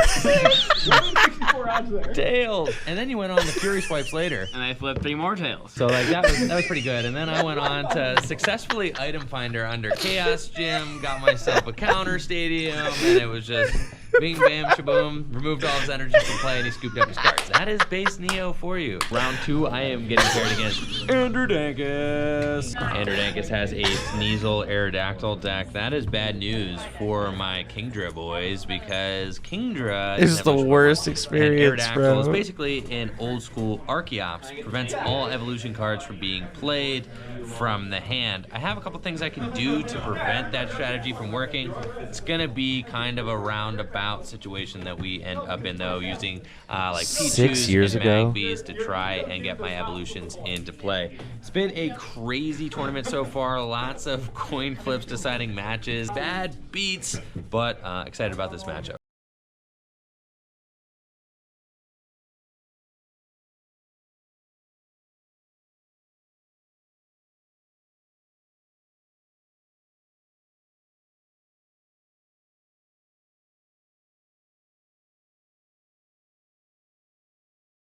A little hiatus from hiatus. Oh, yeah. All right, so we're taking a little hiatus from the base Neo tournament to come out here and catch ourselves a Giratina. We got the whole crew up here Never done a one raid before. in the rain. All right, just had a crazy game against Andrew Dankus, dude. Good game though. How do you attack? It was How a do you great attack? game. Really back and forth. Both of us making plentiful misplays. It was a grinder. Everybody was watching us and just being like, "Why did he do that? Oh, but why didn't he do that?" And it was crazy. It came down to the final cards in our decks. We had to nightly garbage run, both of us, to keep ourselves in play. But we did end up finishing the game, so we didn't deck out. It was super close. We recorded it, so hopefully I'll get to put that up in the upcoming week, and you guys will all get to see that one. Crazy game, but it's been a lot of fun so far. So I guess we're 2 rounds in. See how the next 2 rounds go. Alrighty then. Dang, bro. Look at that phone, bro. Dang, man. All right, we got 10 balls. Catch him. Catch him, dude. Catch him. We need Get the him. Get him, gold Tricky. berry. Freaking get him, dude. All right, let's get him. All right, Natalie, show us your Giratina. Let's see it. Okay. Dang, I that. did not catch mine, unfortunately. Giratina was real. Back when Pokemon Go used to be a real game. Excellent curveballs. Crazy. I got him on a great though. That's awesome. Right. So- Yep, you never know. But who all caught theirs? I did. All right. Wow. God, dude. I haven't failed to catch a legendary Pokemon in like years on Pokemon Go. They made the game too easy, man. I'm feeling nostalgic right now. 13 balls. I missed on 10. He was harder to catch than I expected. I did not expect him to be that tough. Kevin says that he's going to hold a seminar on legendary catching.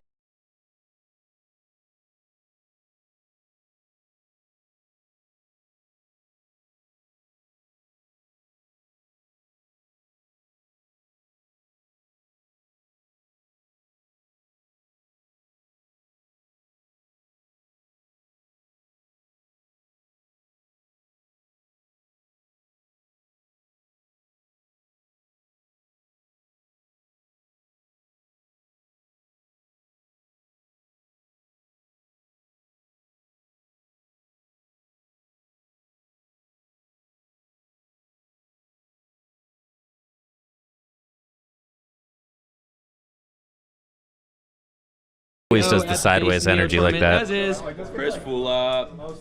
So we were both playing Kingdra, got paired against each other at 3-0. We're not going to play it We don't out. want to make everyone wait another 2 hours for us to finish. Yeah, no thanks. Right.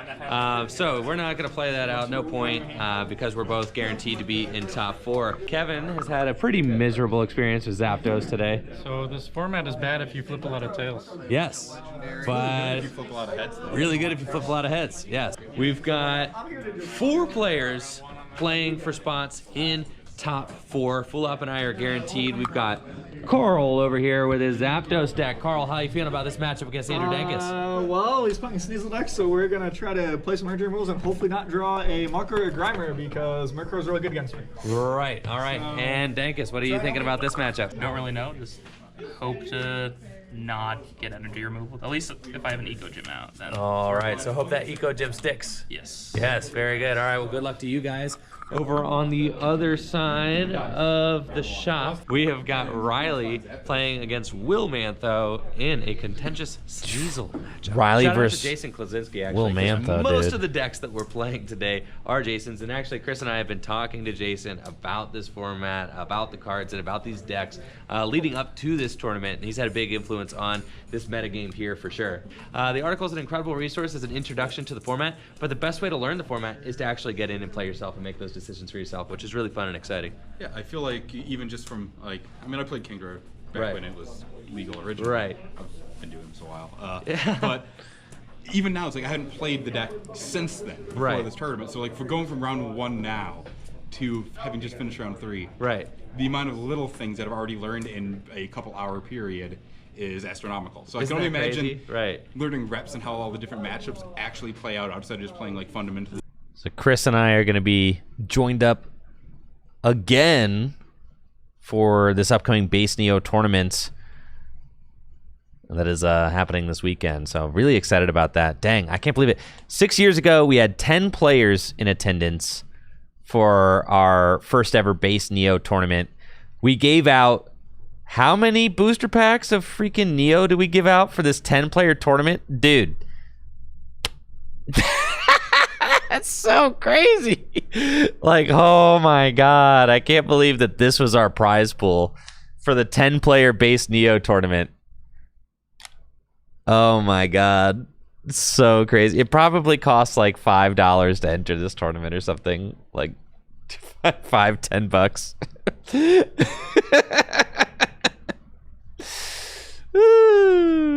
Man, yeah. So I think Natalie said she found some Neo era like theme deck boxes that we could give out to top finishers, you know, like empty like cartons that at one point used to have Neo Genesis cards in them, you know. So that is exciting. I mean, at this point, just packaging that's old. No, these packs weren't that much 6 years ago. That's what I'm saying. 6 years ago, these packs, I remember all of these packs cost me like $120. I think it was, for the 8 packs, it was $120. I remember I bought them as a lot on eBay.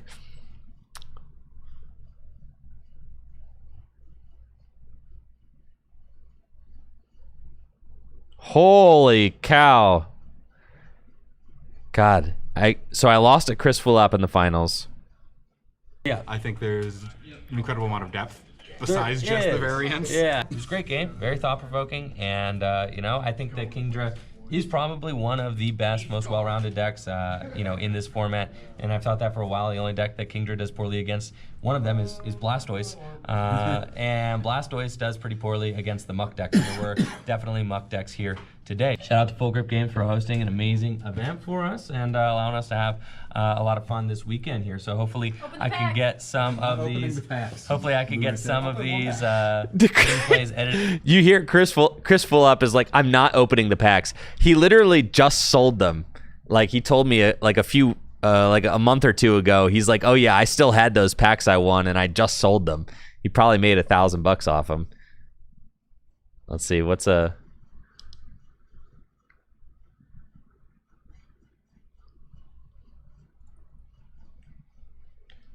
Neo Genesis Japanese pack? Yeah, $300. Yeah, look at that. Yeah, $300. $300.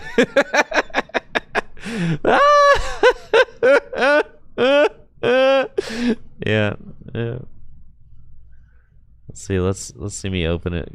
Where do we open one? Oh yeah, let's see. All right, we'll watch the end of it. As long as the next round. Oh, next round is up. All right, open to packs. Open to packs. Right.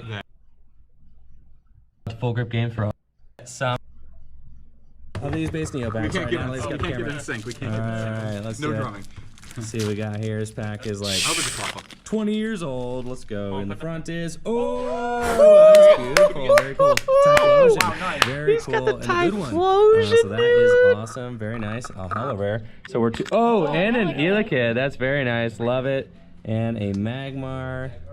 We've got a Bill's Teleporter. Yep. And Apom. A Spinarak. Horsey. Hey, that's fitting. Swinub. Meryl. And a Stantler. Awesome stuff. So we got a pretty sweet Typhlosion there. I'm excited about that. So, gonna save this pack as a little memento as the for the tournament. So you guys are telling me that between that and the Lugia that these are just dead on arrival. Nope, that's not true.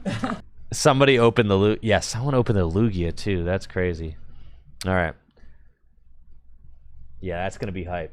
It's gonna be hype, guys. It's gonna be hype. All right. Next round is going up right now, folks. Let's go. My Pokeball headphones.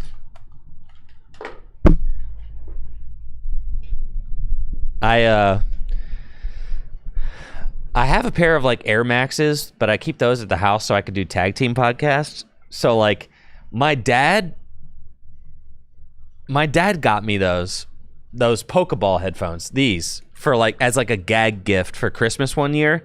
And somehow they just have persisted, right? And they're like one of the only pairs of wired headphones that I have. So they just they're kind of like old reliable, because when I need a pair of wired headphones, they're just like, they're there. All right, we got Tony back with colorless against John Patterson. We'll see what these folks got. John Patterson with the Psychic deck.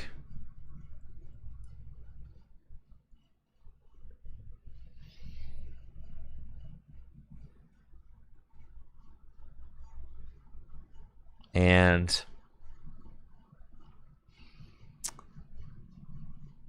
Tony with the colorless deck we saw earlier. Round number 3 is underway. Let's go. It looks like John going first. Looks like a Psychic spread deck to me, folks. We got Uxie in the active spot. Oh, God. There's going to be a whole bunch of Pokemon I do not have the scans for. All right, well, let's make the most of it. You know what I do have the scans for, though, is colorless, so we can do that. Money.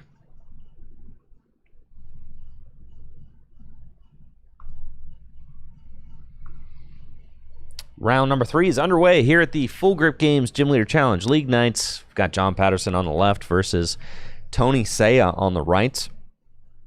John is playing a Psychic spread deck. He's got that Uxie in the active, which places 2 damage counters on all of the opponent's Pokemon for just 1 Psychic energy, so some great spread potential with that. So we saw Tony play a little bit earlier.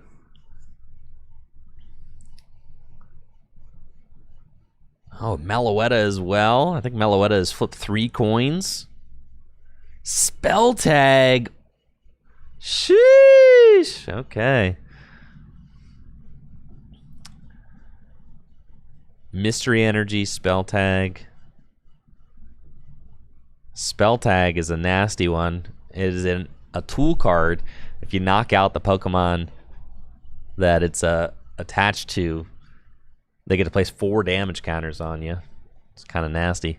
Tony got the turn 1 Arven, so is going to be able to get moving.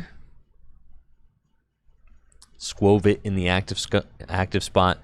And the thing is, I mean, Tony's deck doesn't have a lot of defense for these spread attackers. God, I wish that the website that I use to source card images has been really finicky lately.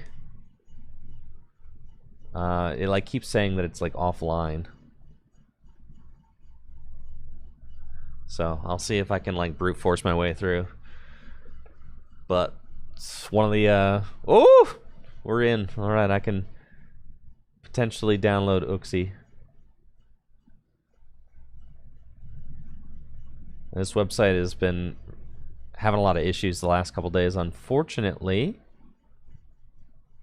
The Pokemon TCG Guru website, which I think just like takes all of the info from like Pokemon TCG Live and scrapes the images from there. I'm pretty sure that's what it does. I don't know, but it's the place that I've found with like the highest resolution card images available, with like the corners cut out and everything. That's the important thing, because I can't just download off of PKMN cards, because off PKMN cards they all got corners and the resolution's not very high.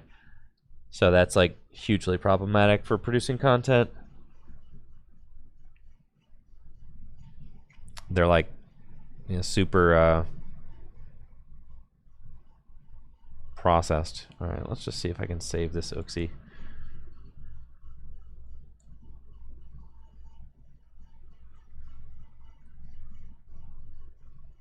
No, not loading. Are you not loading? Oh well. Looks like Tony's got Air Balloon and Buddy Buddy Poffin. Get things started. Fan Rotom. And Fan Rotom will go get Wingull. Alright, success. I've got the Uxie.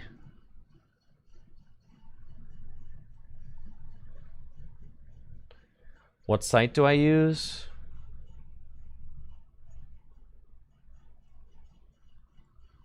This one.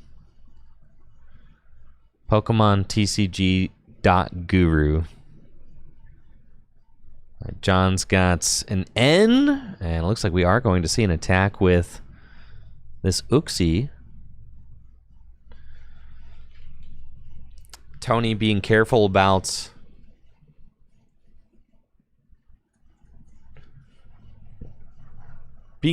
which Pokemon he benches. Now, the problem with using PKMN cards to download images is that they all have white corners. Or like, they don't have the corners cut out. They're not PNGs. They actually are. They are compressed images. They're not as high quality.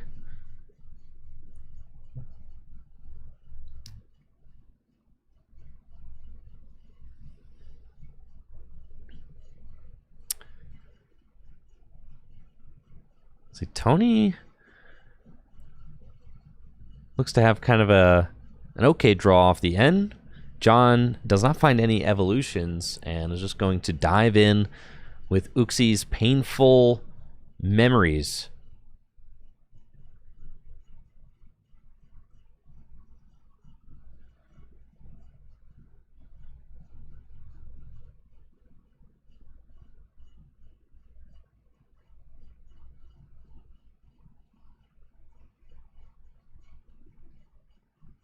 Does PKMN cards have PNG files? Not that last I checked. Maybe I'm doing it wrong. If I just like pull up the image, right click it and say save image as, it's been saving it as like a WebP image or something, which is like a super compressed low resolution file. All right, let's see what Tony does in response. Oh, under the card image there's a PNG download button. That's fascinating. Thank you. I did not know this. I had no idea. Wow, this is actually huge. Okay. Thank you. But now I'm wondering what size they are. Okay. Let's see. I'm wondering what size they are in comparison to the other images that I have. Because the way that I have my overlay set up is that... Oh, I see. JPEG. I see a JPEG download, but not the PNG. Yeah. No, I don't see a PNG download. Like, specifically for this Meloetta I'm looking up. Right.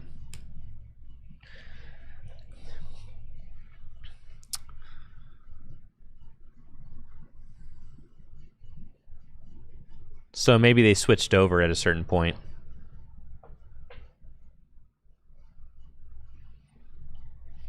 All right, so Tony's Fan Rotom's going to take a knockout on that Uxie. But then the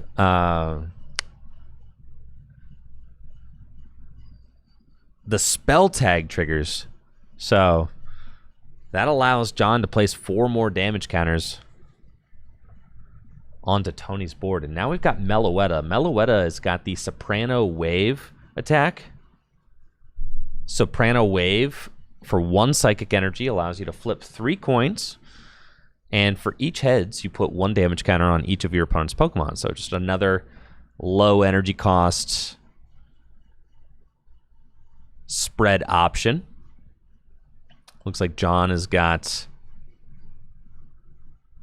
Rescue Carrier, can recover the Duskull that got bumped because of the Parallel City. Psychic Energy onto Uxie. And then Guzma will actually get this Uxie back into the active spot if John wants to. I think John is considering Field Blower. Yep, and we'll use Field Blower to bop that Parallel City, widen the bench back up, and then here is Guzma. And you can see how things are going to get very hairy for Tony.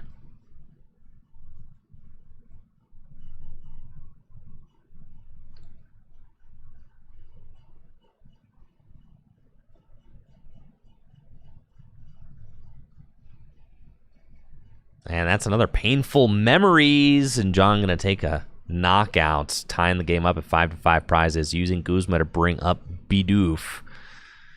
And I mean, look at this. 3 heavily damaged Pokemon in play right now. I mean, if Tony doesn't evolve any of these Pokemon, John will board wipe.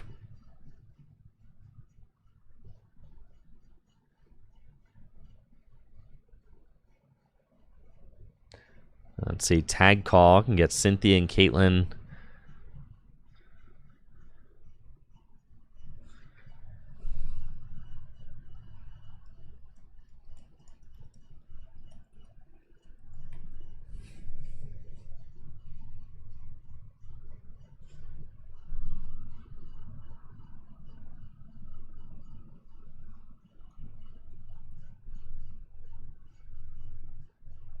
Yeah, Tony seems like he is in some deep water here.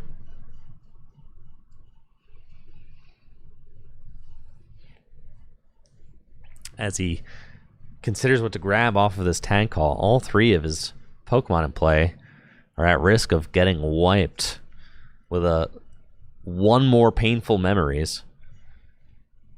This is pretty horrible. Yeah, where's the picnic basket? That's facts. And Gym Leader Challenge players need to start teching for spread. There are too many spread demons here at Full Grip Games, that's for sure.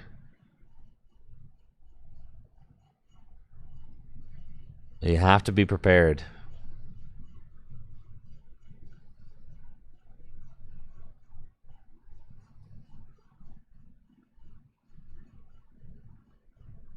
All right, Guzma and Hala, double turbo energy, Floatstone, Artisan. And what is he going to fetch? He's got Snorlax. Oh my goodness. And then Capture Energy. I think Tony is saying, like, okay, you are going to knock out all of my guys, but Snorlax has the unfazed fat ability, which makes it so that it cannot take any damage from effects of attacks, right? It is immune to effects of attacks. So that means that Painful Memories cannot place damage counters on the Snorlax. So this is actually a very heads-up play from Tony, saying, all right,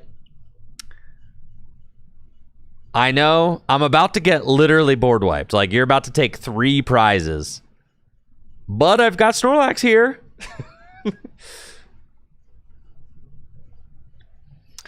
Now, the way that John... And honestly, if Tony just, like, lets all these Pokemon get knocked out, then John doesn't have any more Pokemon to spread to, right? And then cards like Dusknoir will do nothing. Because Dusknoir allows you to move damage counters around on your opponent's side of the board, which is very good if you've piled up a lot of damage counters. But if John uses Meloetta and takes 3 knockouts here, then John won't have any more damage counters built up in play. So then the Dusknoir will be kind of useless. So this is actually getting kind of interesting. I'm curious to see how this one wraps up. Is that a Rabska? Is that a freaking Rabska on John's bench?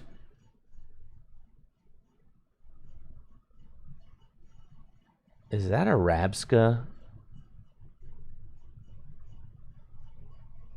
What the heck is the Mischievous? Okay, it's Mischievous. All right, never mind. Sorry, my Mischievous. I see it now. My knowledge of Mischievous is not extremely high. Forgive me. I do think most of the all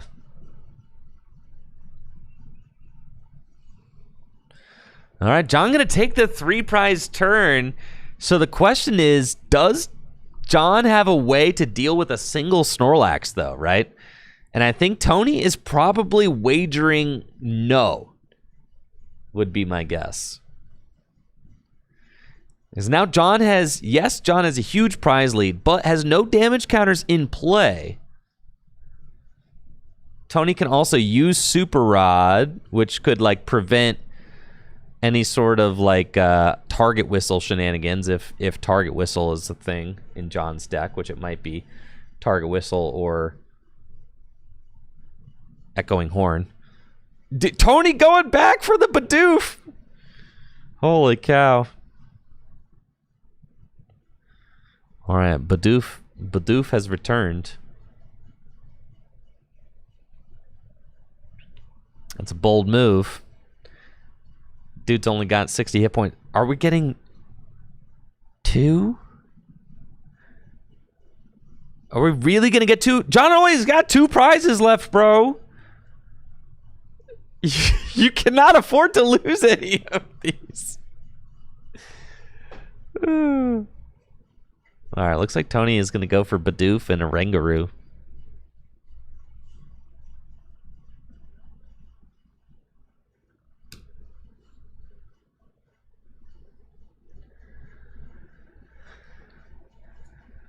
Then it's got Cynthia and Caitlin get a supporter back.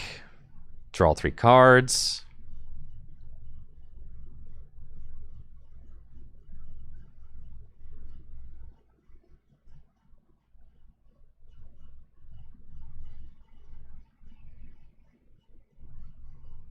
And that is going to be a Thumping Snore knockout.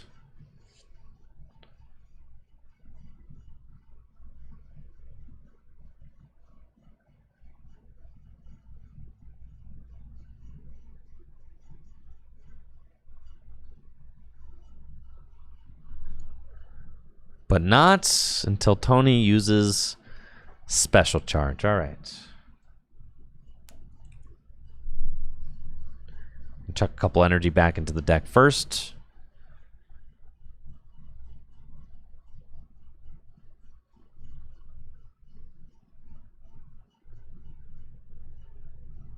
And then I expect we're going to see a Thumping Snore for a huge KO. 160 damage.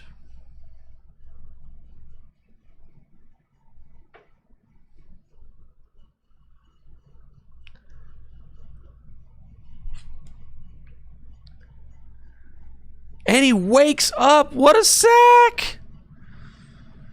Tony going to go to 4 prizes remaining.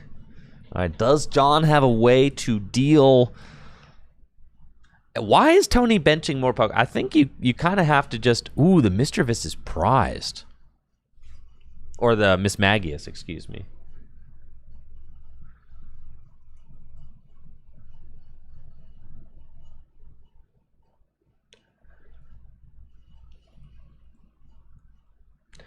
I guess I got to see what this Mischievous does. 10 damage and sleep, that is not very good. Okay. Especially considering the Snorlax is immune to all effects of attacks.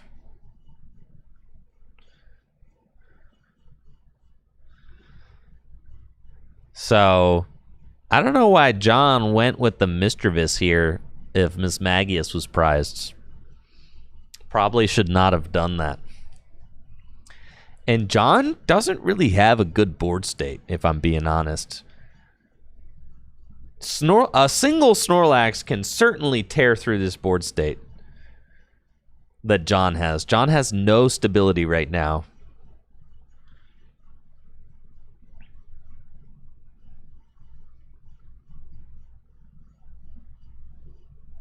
Things can absolutely get ugly.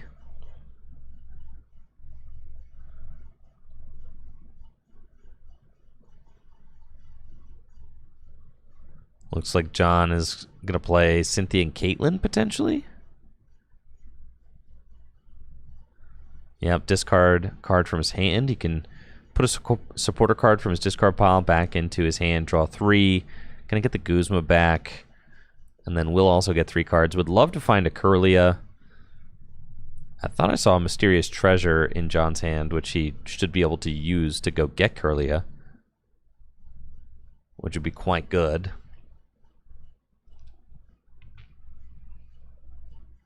Yeah, Tony reading the Mischievous just to make sure. Yeah, I'm not actually scared of this, right? No.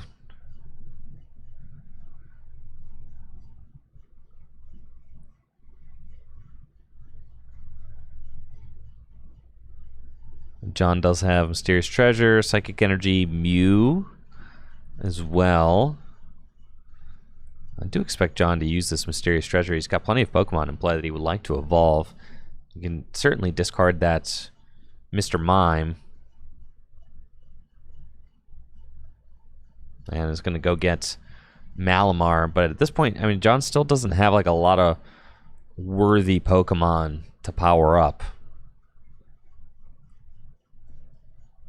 Be my major concern. What does Meloetta do? Meloetta... Second attack, Entrancing Melody does 30 and Confused, but that won't do anything because the Snorlax has got the Unfazed Fat ability.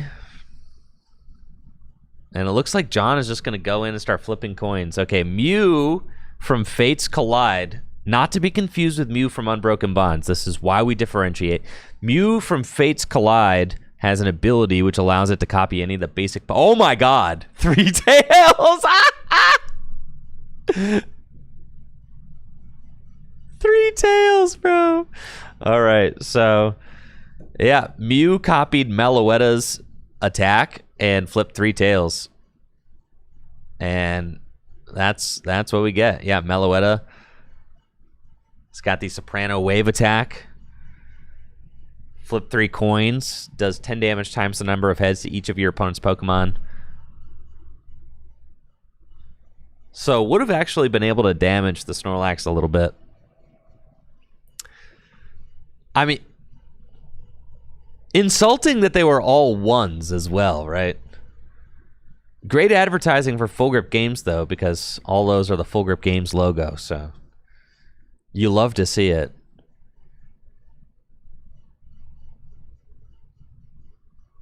Nice little shout to Full Grip Games.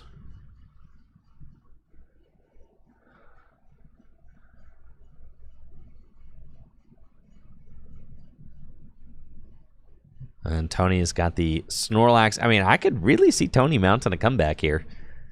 Absolutely. John has not done much to threaten the Snorlax. It really makes you feel like he has to play Mimic. You have to play Mimikyu in this deck, John. Is the thing. You just have to. I know you don't want to, but you have to. Because if you get like a Pokemon like this Snorlax going, you have to be able to answer it, right? And that's what Mimikyu offers. Mimikyu would give you just a little 2 energy punch to just deal with the Snorlax. You're already playing Malamar, so it's very easy to power up. I feel like John has kind of leaned a little bit too heavily into the spread strategy in this particular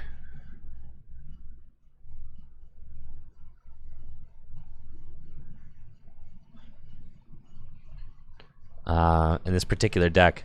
Tony, sleep is to the left, bro. Sleep is to the left. Come on now.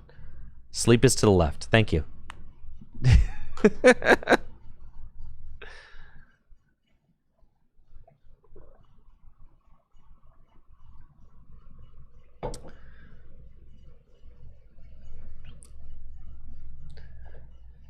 Can John figure out a way to take 2 prizes? 2 prizes, all he needs.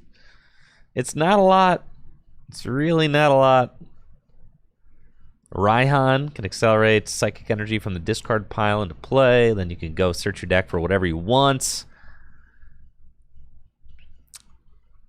Curlia seems like it'd be a great start, right? Gallade does 160 damage. Sure, why don't we do that? Why are we putting energy back on the Mischievous? Like, what is the energy going back to the Mischievous for?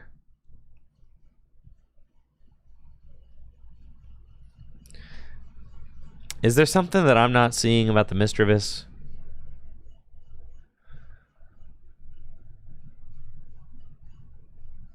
We've got Night Stretcher as well.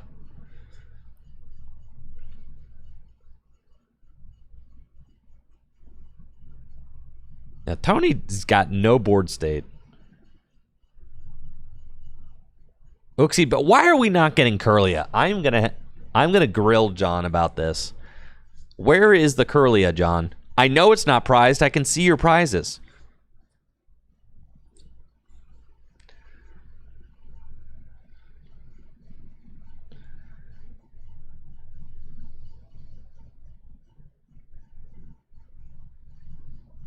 Blacephalon would be really cool here. Dang near win the game. I think it, yeah, it just would win the game, right? Just about. Blacephalon only places 12 damage counters on, what, the 3 prize turn? Which, you know, Tony is about to go to 2 prizes.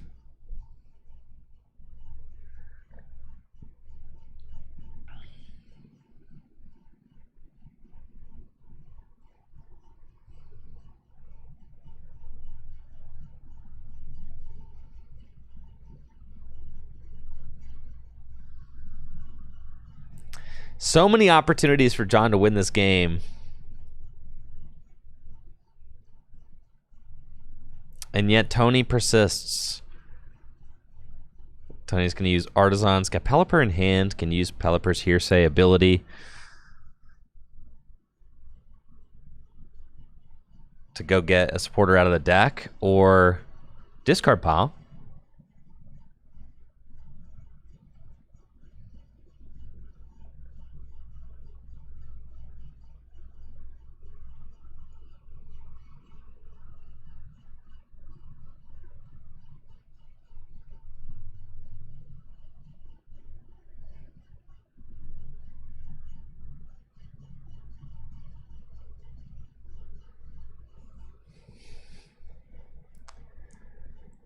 And it looks like Tony is going to use that Pelipper's Hearsay ability to go get Hilda. Hilda can go get an Energy and Aerodactyl. Aerodactyl can evolve that unidentified fossil up, get it out of harm's way.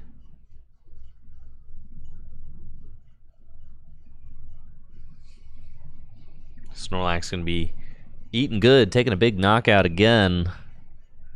This Snorlax is single-handedly clawed Tony back into this game.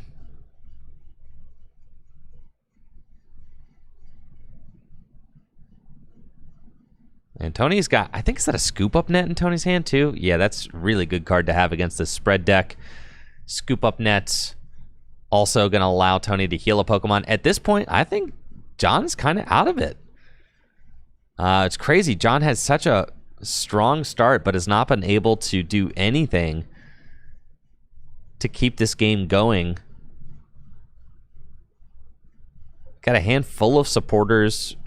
No Curlia in play is very confusing to me.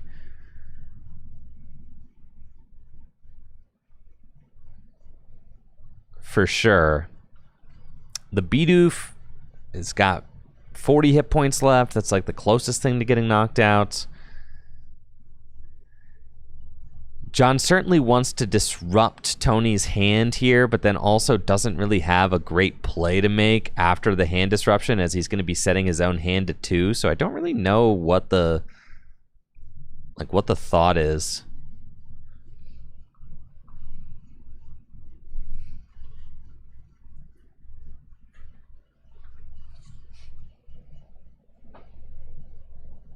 Looks like John considering a tulip, but like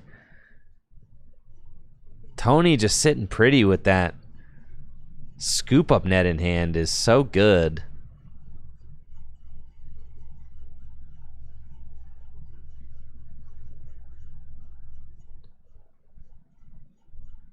Looks like Artisan's gonna go get Azelf. Azelf's got an attack that places 2 damage counters on all Pokemon that already have damage counter on them. So you could just like,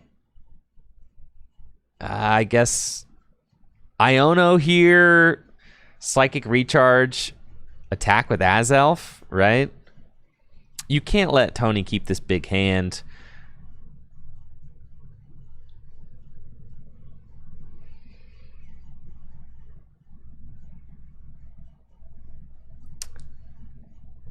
It's feeling really tough for John at this moment.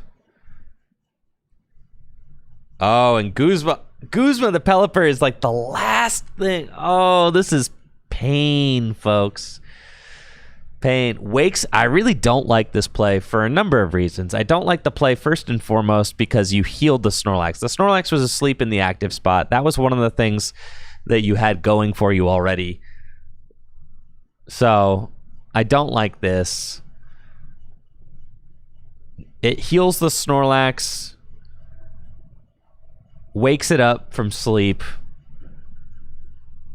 and then also allows Tony to get really good usage of the scoop up net if he wants to use that. And Tony's got plenty of options. He's got scoop up net and Floatstone in hand to retreat this thing, and triple excel. I mean, so like lots of options. It looks like Tony's not even going to use the scoop up net yet.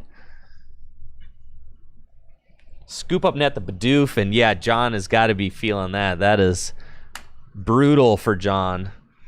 Scoop up net, Floatstone the Pelipper. At this point, you have to just hope that the Snorlax stays asleep. The Squovit? Oh my goodness, the Squovit, dude. That's how unworried Tony is about winning this game. The freaking Squovit, man. Craziness.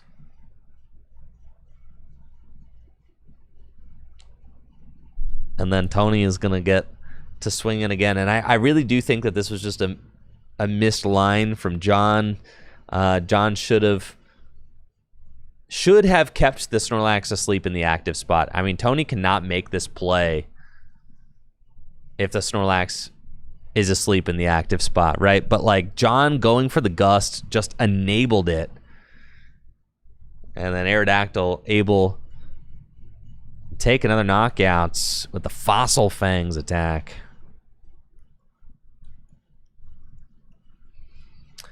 And what started off as a very promising looking game for John has gone off the rails completely, as Tony has 2 built-up attackers.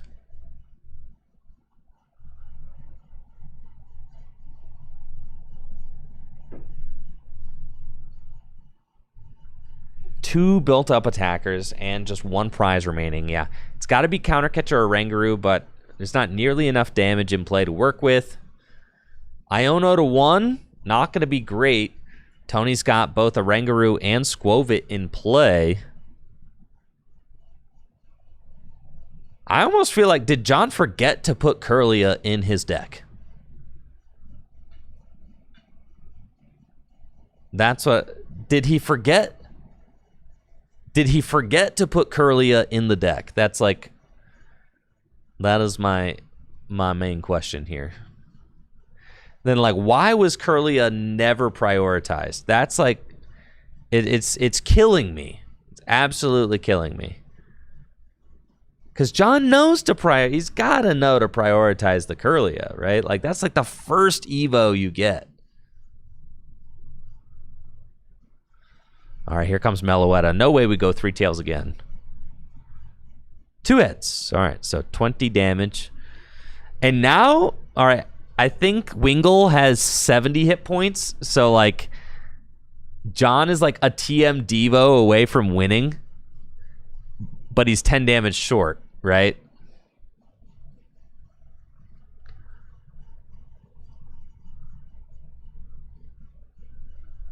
He's 10 damage shorts. And Tony should be able to guarantee it. Cypher Maniac, Jet, and that is the game. And John unable to piece it together with his Psychic Spread deck despite the very strong starts with the Uxie. Never established his board well enough. Did not get Curlia online. Did not get Dustnor online. Tony had to sack a 3-prize turn, but made the heads-up play of setting up his own Snorlax, which is immune to effects of attacks. Who are these people? Does anybody in chat know who these women are on Michael's shirt?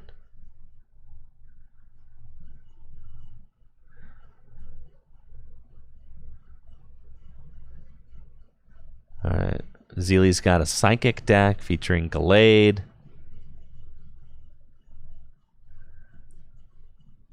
That's Ariana and Lady Gaga. Really? Cool. That's cool, I guess. I didn't know that they were friends, to be honest.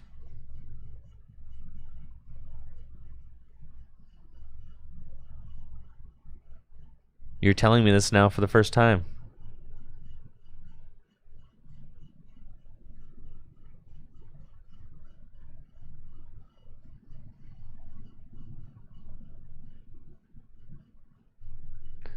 GG's, GG's, GG's, GG's.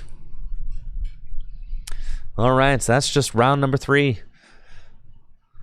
We still got 2 rounds left here at Gym Leader Challenge League Nights at Full Grip Games.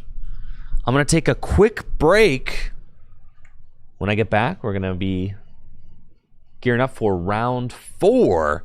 Yo, check this out. I know that this is not exciting for you guys, but it is for me. I made a Dragon Shield advertisement to play between tournament rounds. I'm going to be right back after this. This tournament is sponsored by Dragon Shield. Dragon Shield makes the highest quality sleeves and accessories for your favorite tabletop games, like the Pokemon TCG. Dragon Shield sleeves are super durable, making them perfect for tournament play and collecting. They also come in a huge variety of colors, so there's always a great choice to match your deck. You can even turn your favorite photograph or design into a custom box of Dragon Shield sleeves using the Sleeve Crafter on DragonShield.com. Head over to DragonShield.com and place an order for your favorite sleeves today. Use code TrickyJim at checkout for 5% off your order. Again, that's DragonShield.com for the highest quality sleeves and accessories for your favorite tabletop games. Huge thank you to Dragon Shield for being a continued sponsor of the channel.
Yo, thank you for the patience. I am back. I'm ready to party. Round 4 coming up shortly. Gonna be a late night here at the shop. 24 players. 24 players in the house for GLC League nights as we approach our 4th round, which appears to have gone up just now. Let's see. Who has Natalie chosen for the feature match?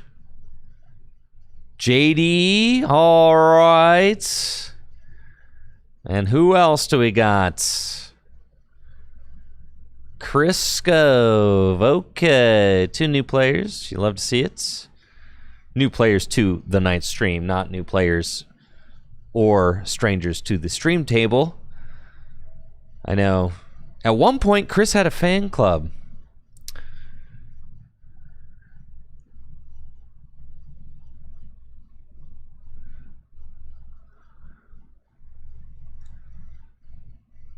Let's see what these players' records are.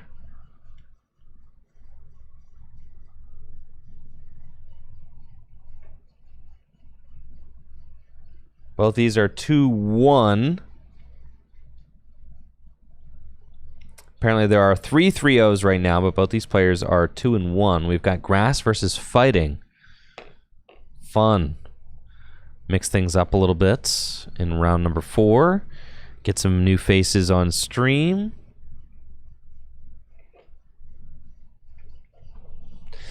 Put Chris on stream is here. Yes, Chris is here. On stream.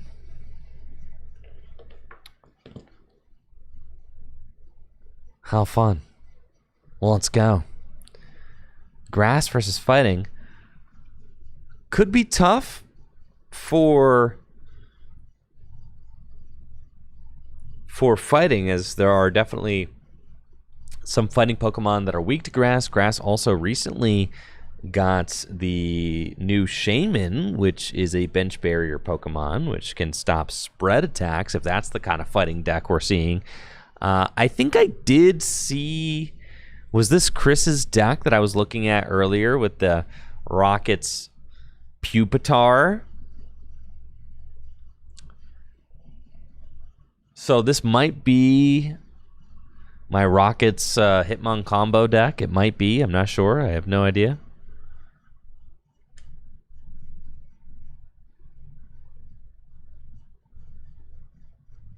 I'm hoping so.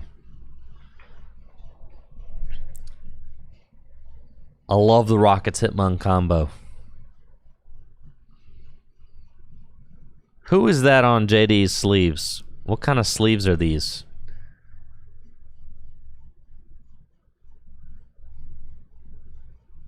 We got an Aurora Energy. We got Tropical Beach. Oh, yeah. I'm thinking that this is the Rockets Hitmon combo deck.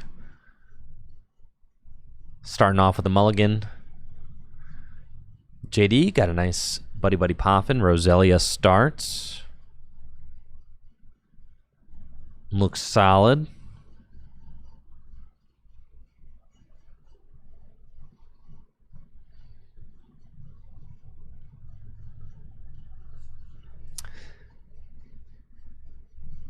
Now, it is going to... I think that if Chris is playing the Rockets Hitmon combo deck, I think this deck should have a good matchup against JD, unless JD is... If JD is playing the Shaman, it would certainly could get very tough. So I'm guessing that JD is bringing the Shaman tonight, as there are a lot of spread decks here. Oh yeah, and this is the Rockets Hitmon combo. Let's go. Let's go. JD doing a switcheroo here? All right, I'll allow it.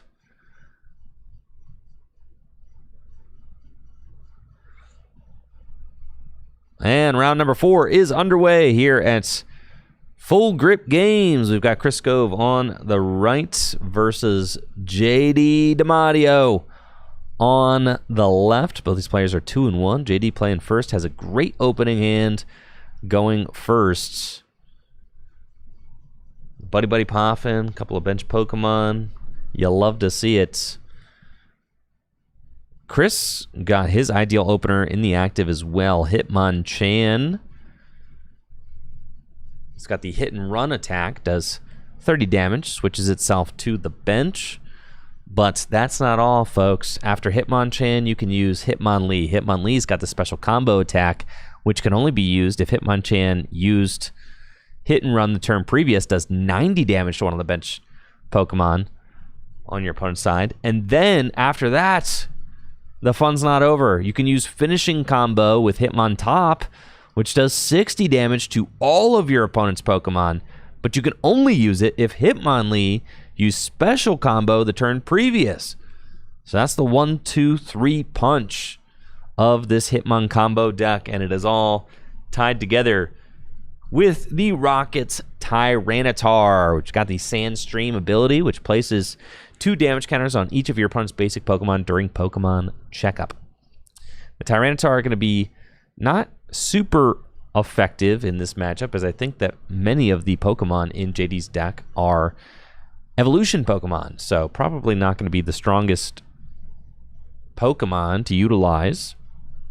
But Okidogi could be a powerhouse in this deck as well, in this matchup as well, as Okidogi is weak to Psychic, so that would be a good Pokemon to have in play.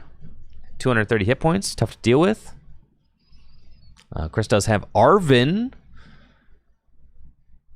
which I have to imagine will probably be the supporter to start things off. And that is the supporter that Chris plays. So Arven, go get a tool card and an item card.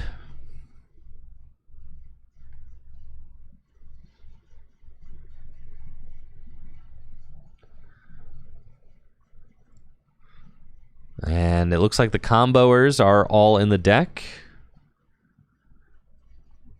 But Chris does need an energy to hand. So either Professor's Letter or the Magma. Team Magma's Pokeball. Team Magma's Ball could get a fighting energy. Looks like maybe that is not available. As he's scanning through the deck, I don't think I see any items that can help him to get energy into the hand, which is most unfortunate because he would love to get a turn 1 attack with the Hitmonchan. And I don't know that I saw an energy in that opening hand. Could go for the Tyrogue. It's true. Nest Ball Tyrogue could place some damage on this first turn. But then you also need to get a tool card. And which tool card are we going for? U-turn board, just always a really safe bet. U-turn board gets returned to the hand when it's discarded from play. Just a good card to have. So you probably just want to go get the U-turn board here. Unless you got Muscle Band as an option, but looks like Muscle Bands may also not be available. Well, let's see what Chris decides to get. Yep, looking like it's going to be Tyrogue. Tyrogue has got the Bratty Kick ability, which allows you to flip a coin. If heads, you place 3 damage counters. Oh, Muscle Band's in hand. That's true. And he's got Cynthia and Caitlin for this next turn.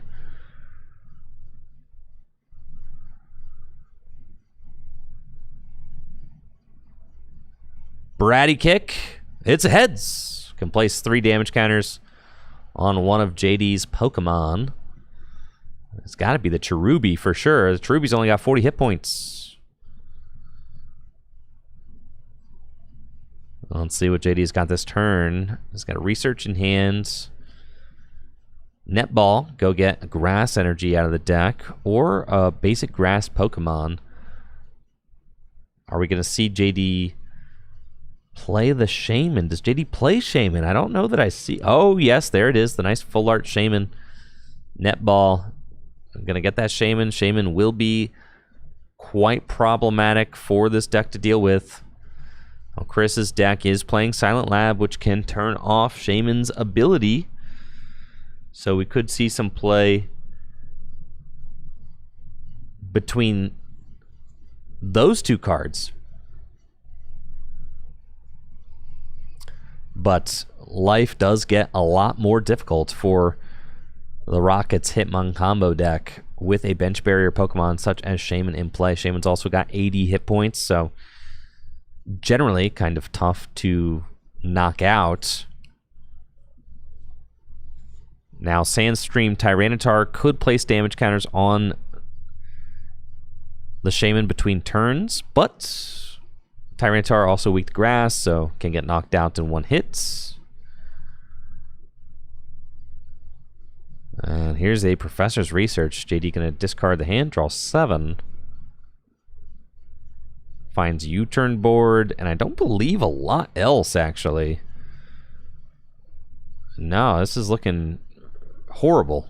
Ball guy can maybe go do some stuff, but with Grottle in play, Grottle can use the Sundrenched Shell ability and go get another evolution. The Cherrim, important so that it doesn't get KO'd by another bratty kick. But yeah, a little bit of a slow start there from JD. Grottle gonna bail that Cherubi out, though. Cherubi has only got a lowly 40 hit points. I did see that there was a new Meganium that was revealed, which is just a strict upgrade on the Venusaur with the Jungle Totem ability. So yes, we'll certainly see play in Rillaboom Grass decks. Strong Energy off the top. With Muscle Band, the Hitmonchan can just knock out this Roselia, which will... yeah,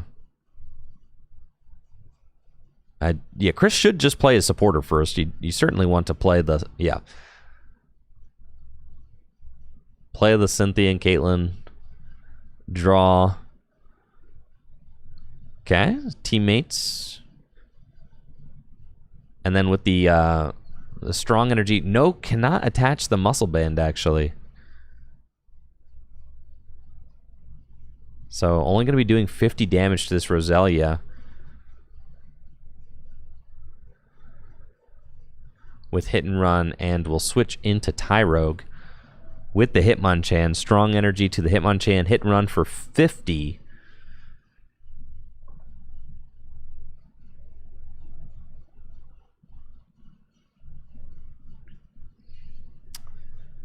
Ball guy, go get the balls out of the deck. Love it for that. And there's Timer Ball and Ultra Ball. And Grottle's also got the Sundrenched Shell abilities, so Grottle going to allow JD to get yet another Pokemon out of the deck. And here is Timer Ball, Double Tails, a tail as old as time. Level Ball.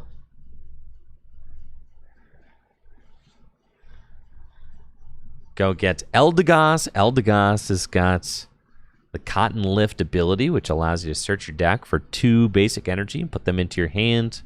And JD's also going to Ultra Ball.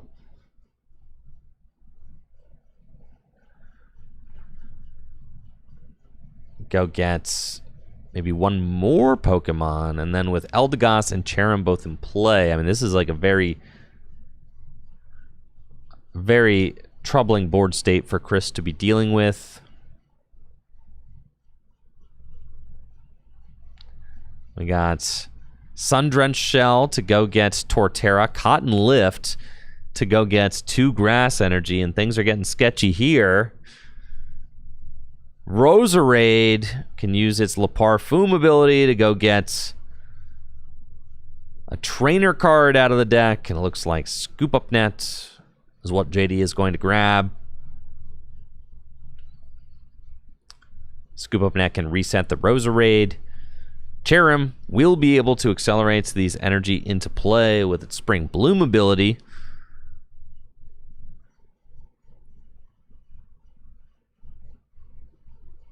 Spring Bloom to the Grottle. Torterra online. Scoop Up Net resets the Roserade. U-turn board would get discarded, but it comes back to hand because of the effect of U-turn board. And then here comes Torterra. We're using Evo Press for 150 damage and the knockout. JD will take the first prize of the game.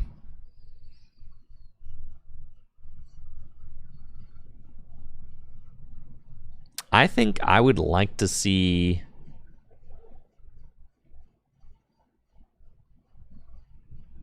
Chris could go Silent Lab, knockout Shaman, Silent Lab, knockout Roselia, because he's got teammates in hand, right? So you could go teammates. You would need an energy in hand too, though, so I'm not sure if he has it. Teammates could go get Silent Lab. Yeah, it's tough. I don't know that he has enough cards in hand to do all that. Level Ball can get him either Hitmontop or Larvitar.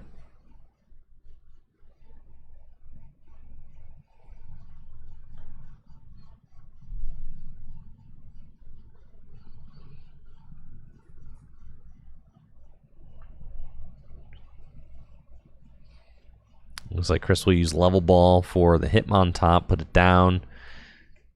It's got to be...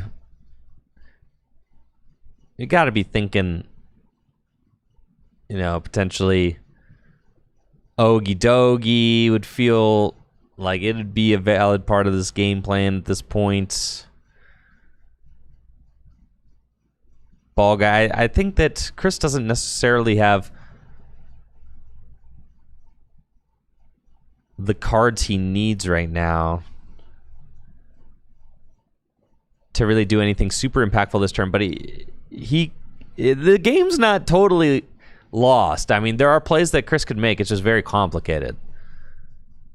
You have to start thinking like, okay, how can I damage this Torterra? I've got TM Devolution, right? You got to start thinking like, okay, you know, JD's got the Roserade in hand.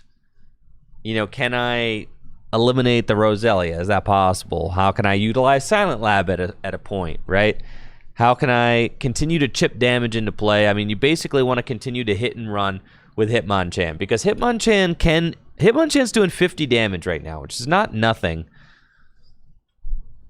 Ball Guy for Quick Ball, Ultra Ball doesn't feel great, that's for sure. Quick Ball away Muscle Band also doesn't feel good, as that's the only card in your deck that's going to allow your Ogie Dogie to one-hit KO Torterra, so that doesn't feel good either.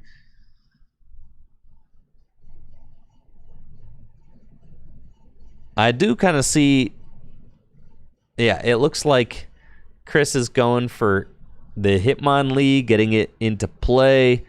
I think at this point, I kind of just want to see Chris go hit and run into like Hitmontop or something. Ball Guy did not feel like a great supporter to play this turn.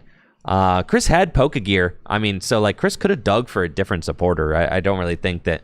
You certainly did not have to settle for Ball Guy, right?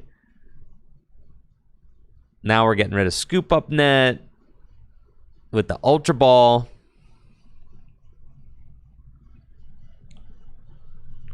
And it's going to go get Larvitar too. I think I just want to see Chris use hit and run, get 50 damage on the Torterra.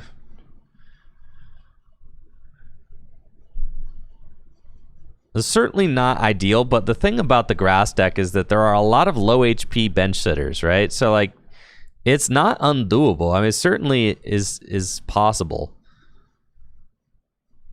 I do think I would prefer to see Chris hit and run into the Hitmontop.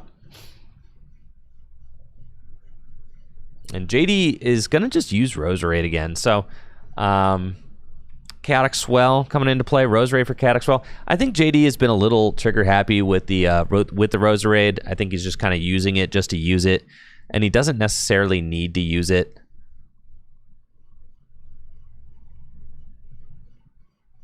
Did we decide that we were hit? Oh, Guzma. Okay, and he's going to bring up the Larvitar and knock it out. Is that what's happening? All right, Guzma, switch, Eldegoss. Okay.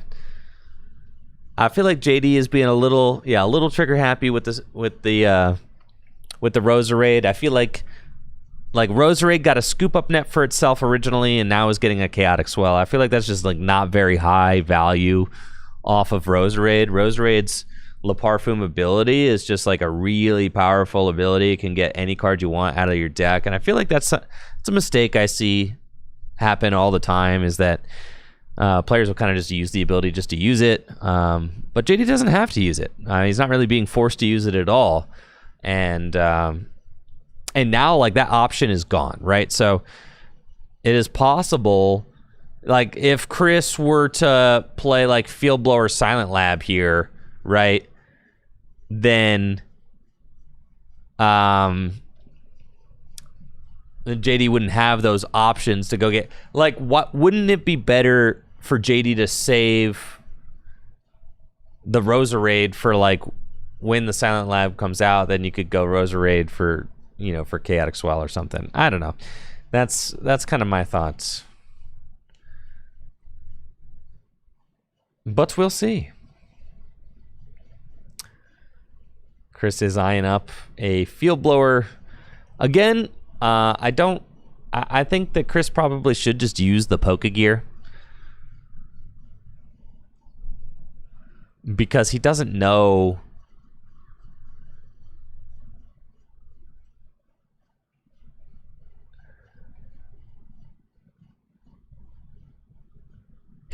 like what other supporters he has as like potential out.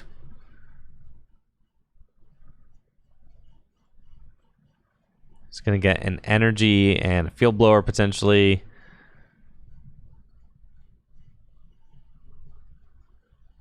And not a great situation. This matchup is tough. You know, grass deck with the Shaman is certainly very tough.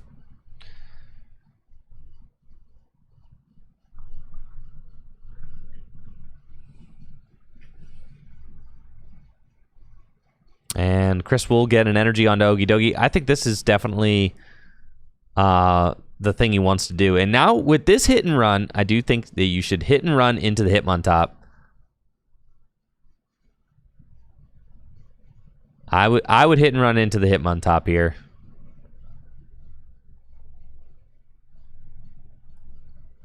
Do not send up that Ogie Dogie. Dude, no.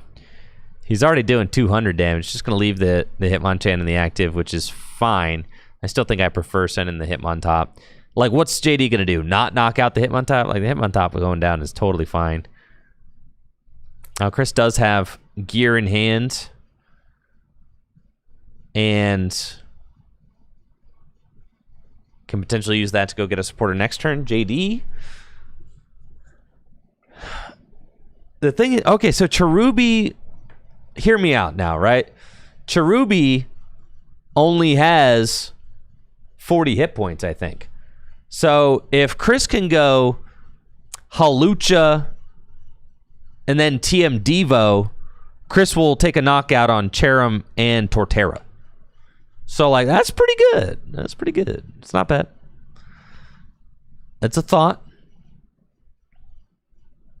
But you'd have to weave a Halucha in there.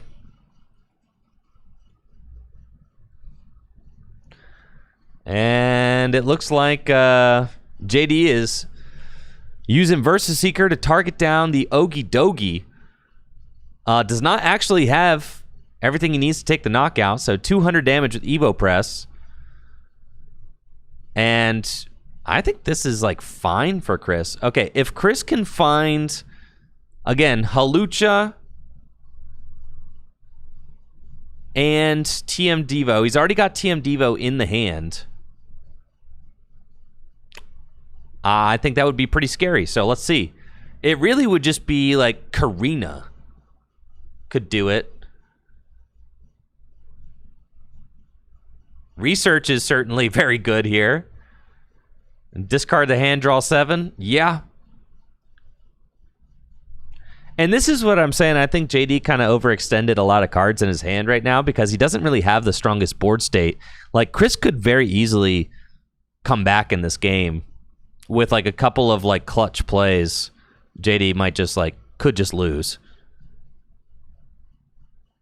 But Chris has to see the lines and go for them. Definitely do not do Culver's experiment, bro. Do not do that. Research. Discard this hand. All right, here we go. Culver's tenacity or whatever. Stadium and an energy card. He could knock out the Torterra. I'm sure that's kind of like what he's thinking.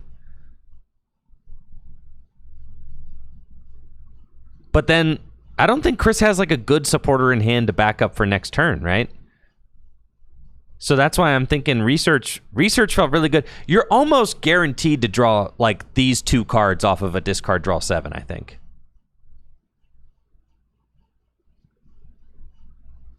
Like a stadium and a...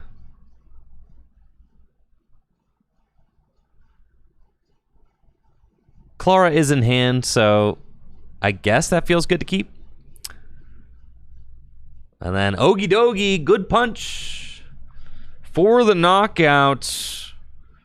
170 damage. And Torterra finally goes down. Chris on the board with a prize take there. And let's see. What has JD got in hand? Can use Cotton Lift to go get a grass and a fire energy out of the deck.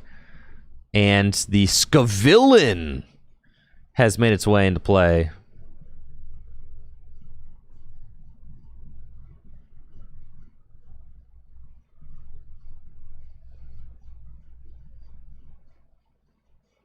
Zarude going down, and we've got... See, so I think...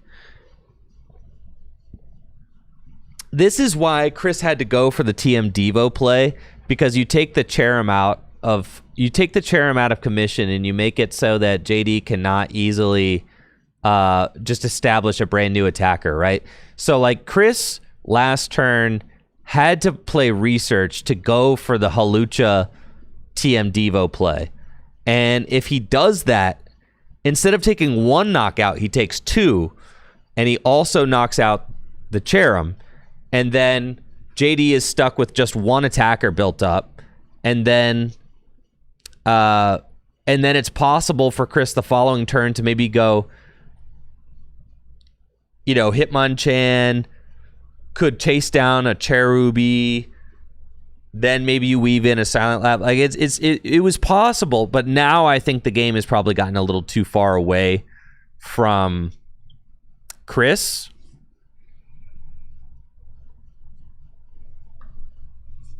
But let's see.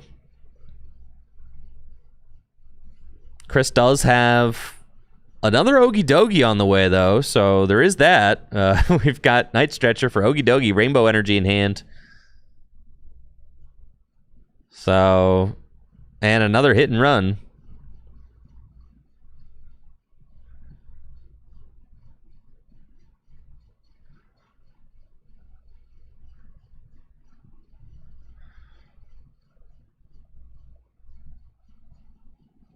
I don't think I saw Magma's Great Ball prize, so Chris is just getting punished for not playing Magma's Great Ball, I think.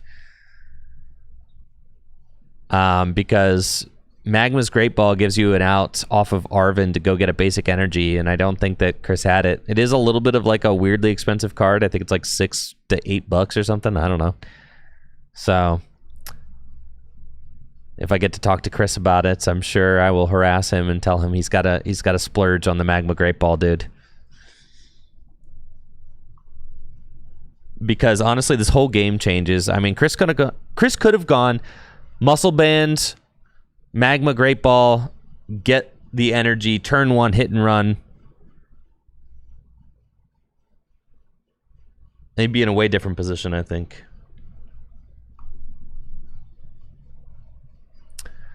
Another hit and run. Going to toss the Dogie in the active spots. Chris just trying to buy some time.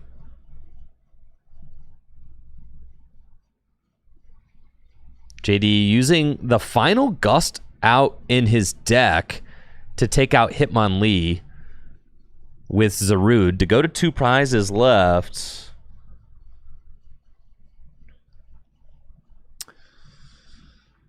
And let's see what Chris can do. I mean, Chris is going to have a fully powered Ogie Dogie again, right? Like, JD did ignore it.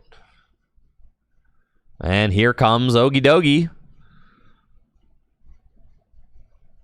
Swinging in, good punch. 170 damage.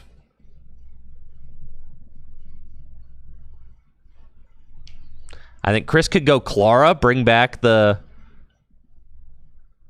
Does he have Clara? No, he's got Night Stretcher. Use Clara the other turn. I think I would have liked to see Night Stretcher bring back to Larvitar this last turn. For sure. Now, JD has utilized all the Gust options in his deck. He's used Guzma, he's used Verse Seeker, he's used Lysander. So... does he have a way to deal with the Ogie Dogie? He's got N grabbed off the Poke Gear. Scavillain.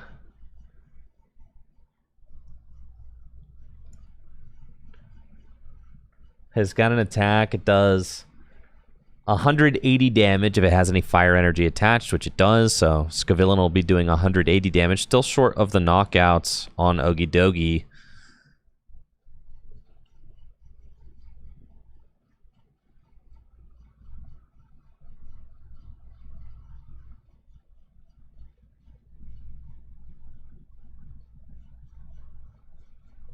Gardenia's Vigor will draw 2. And then JD can attach energy from his hand if he wants, but it doesn't matter because he's already got Cherrim in play. Muscle Band can get his Scavillain up to 200 damage.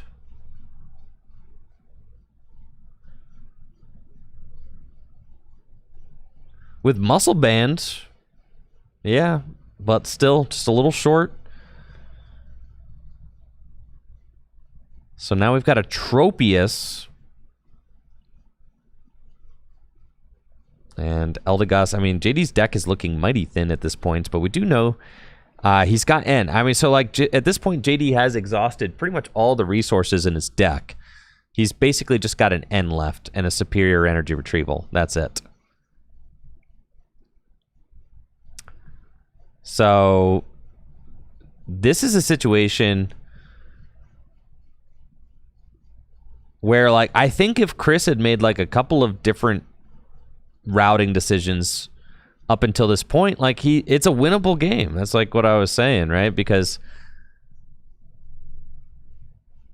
very, very winnable.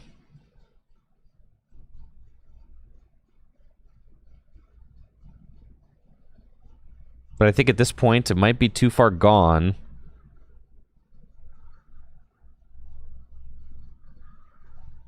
I'm gonna play Guzma and Hala, but at this point, like, what can Guzma and Hala do? You can get a Stadium, an energy card, a special energy card, and a tool card. There's Aurora Energy. Silent Lab potentially, but like that's not really helping. The balloon. You know, and with JD just having 2 prizes left,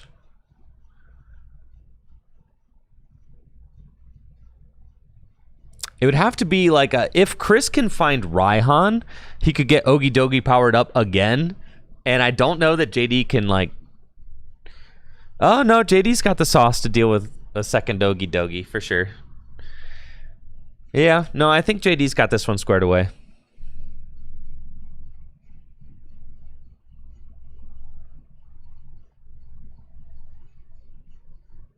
I think that Chris is a little bit too far out of it. I'm just going to swing with Dogie, go to 3 prizes. And JD... just has to swing 2 more times. He's got the energy he needs to do it. Revitalizer can get Zarude back.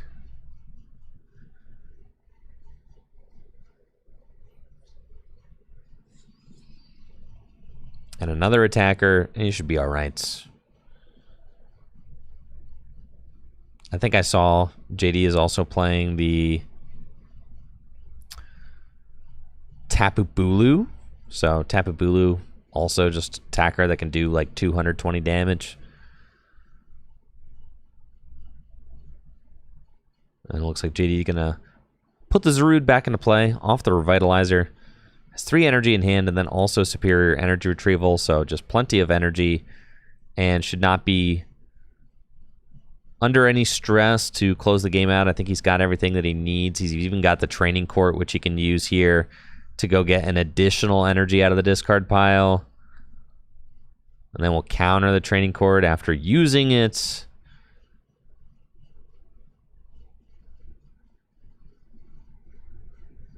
And it's looking like Chris falling just short after a slow start with the Hitmon combo deck. I don't think JD necessarily needs to play the superior energy retrieval. I think he can just hold that. You've got Cotton Lift in play. You can already go get the grass out of your deck. Like I think it's fine. You've got two attackers established. I think at this point you just don't overthink it. Cynthia, shuffle draw 6 is like fine. And then JD can retreat into either Tropius or Zarude, take the knockouts on Okie Dokie.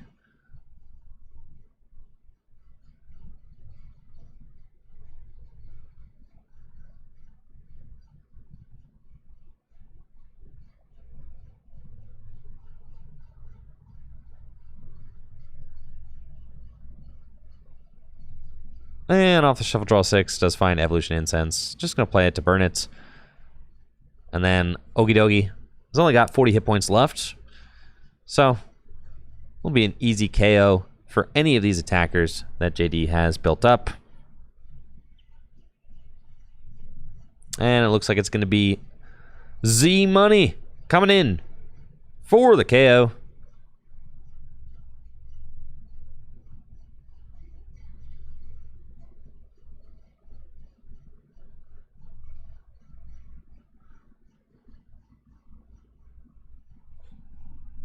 And Zarude will take this knockout.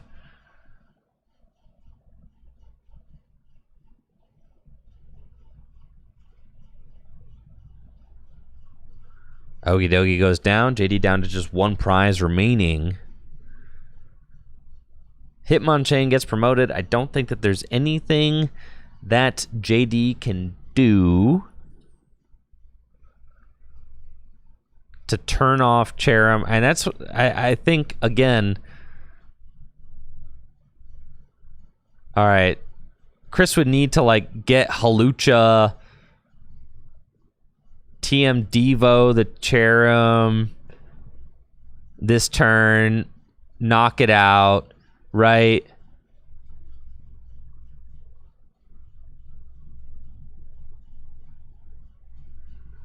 And then if you TM Devo the Cherim, knock it out, then you could potentially like Guzma something up. I don't know. Maybe not. No, I don't know. I don't know that there's anything you can really do. Yeah, Zarude is just going to swing into the Okie Dokie. You're certainly thinking like, is there a deck out win con, right? It's kind of like what we're going for here. Chris is going to take it down to 2 prizes, but JD will just win the game with Tropius.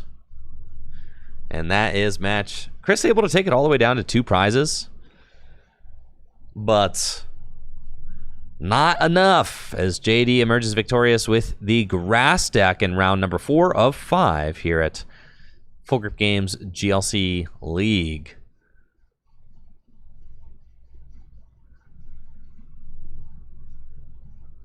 Let's go.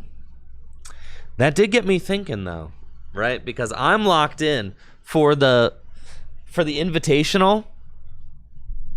I have to play fighting. Because I think I only played 3 weeks this year for GLC League. Yeah, I only played 3 weeks. And so I got 1 badge with the fighting deck. I made the video about it. And I got to play the fighting deck for the Invitational. Now, I have every intention of winning the Invitational with fighting. I just got to figure out how to do it. I don't know. Alex was making the Garganackle fighting deck seem pretty cool. I wish that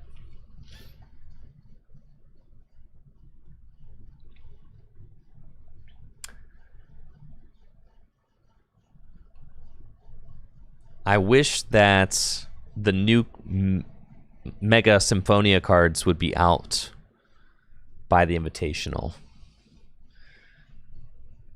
That's what I the Mega Evolution cards, right? Because they're crazy good. The Soul Rock and the Marshadow. The Marshadow specifically is crazy. Yeah, look at this thing. The Marshadow. All right, Marshadow, Shadow Kick. If your opponent's Pokemon is knocked out by damage from this attack, prevent all damage from and effects of attacks done on this Pokemon during your opponent's next turn. That's crazy, right? Because with Strong Energy, you could do 80. With Muscle Band, you could be doing 100 damage with this. Make your Marshadow invincible. And then you could play it in the Garganackle version of the deck. Basically, the Garganackle version that Alex Carpenter was running, right? Oh, and you got the new fighting Electro Power, the new protein shake. Yeah. So you could do that plus 30, right? You've got Garganackle, Energizing Rock Salt, attach a basic fighting energy from your discard pile to one of your Pokemon. And with Garganackle online, you could basically power up Ogie Dogie every turn. So with the new Marshadow, you basically have all of these really good fighting attackers that you can power up over and over again. You've got Marshadow, you've got Ogie Dogie, you've got Sudowoodo with the Watch and Learn. That's really all you need, right? As far as like your core attackers that attack for 2 energy.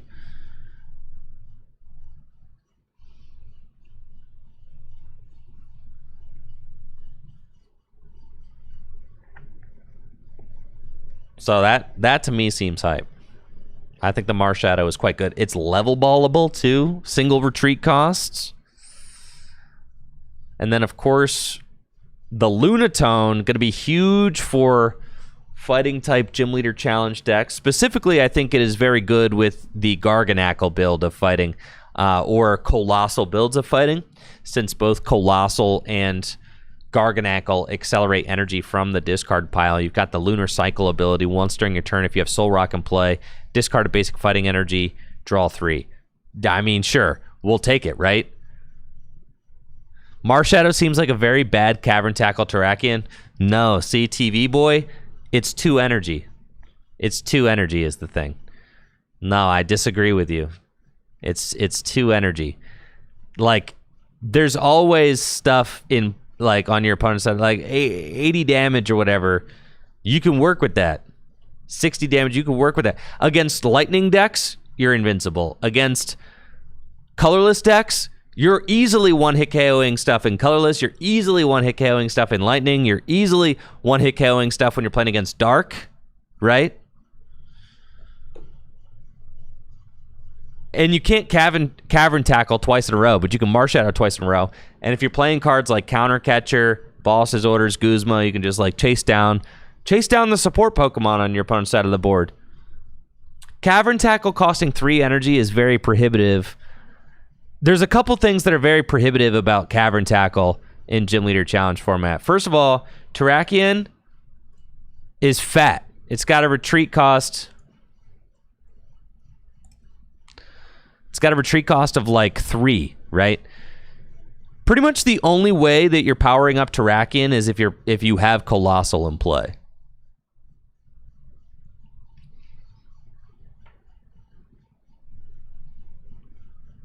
Three energy, very unreachable for a lot of fighting builds. And then also with the retreat cost of 3, miserable, right?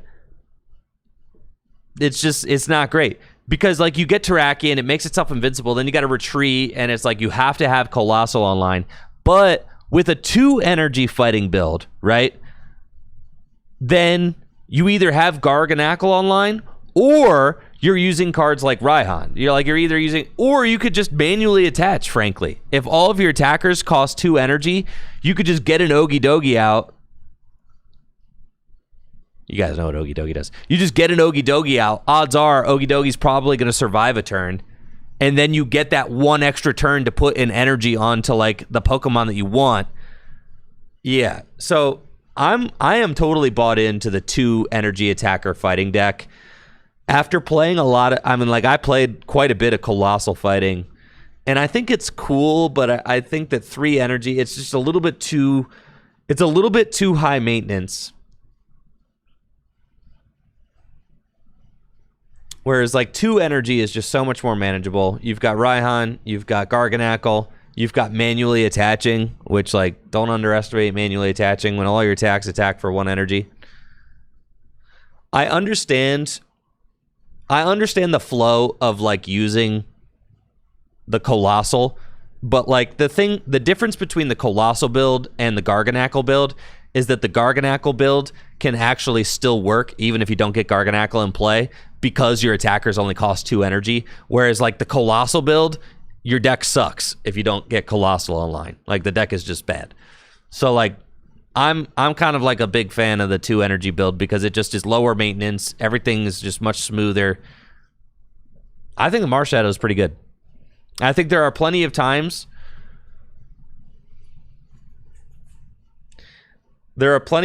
where there's a Pokemon that you can knock out on your opponent's side of the board with Marshadow, make yourself invincible at the same time. Now, I still think that Hitmon combo is my favorite way to play fighting. So, even with the new cards that come out, I don't think that I'm going to be buying in.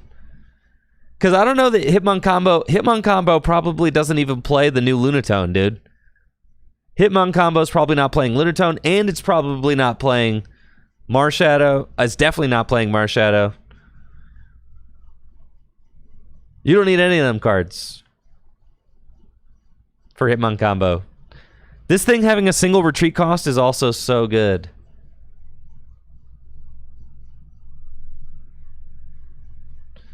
Lunatone and Hitmon combo, it's just not great, you know? It's not great. You don't play that many fighting. I think I have 4 basic fighting. 4 in my Hitmon combo deck. I have 4 basic fighting in my Hitmon combo deck.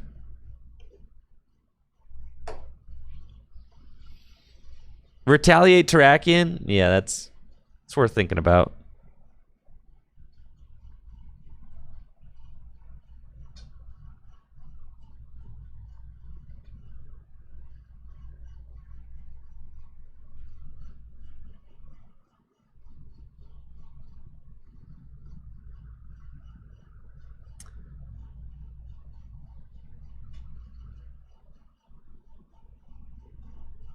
Find a way to play Radiant Greninja. Dude, it's not Radiant Greninja.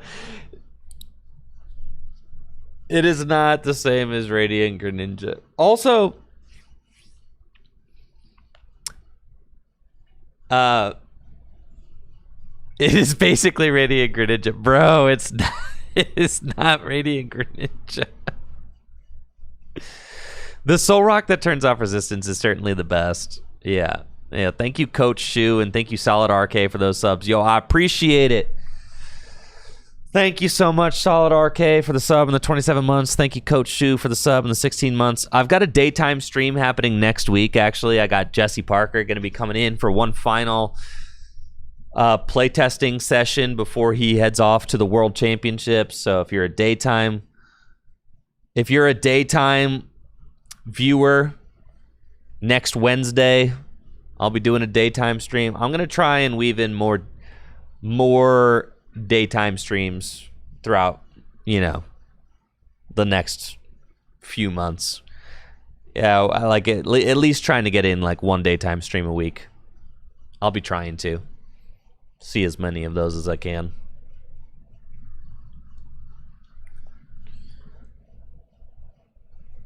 The Soul Rock we're getting is going to be nuts. It's also going to be Psychic type, right? What resists fighting against? Psychic, flying type colorless Pokemon, and Psychic are like the big offenders there. It's mostly like Gallade and Iron Boulder are like the two.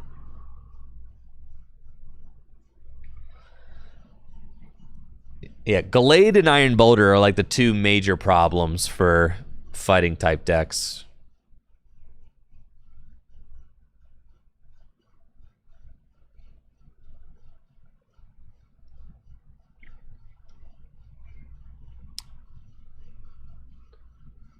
Our fifth and final round. Yo, Michael Zealy versus Alex Carpenter. Can somebody please stop Alex Carpenter? He just won GLC League. He doesn't need the first badge again.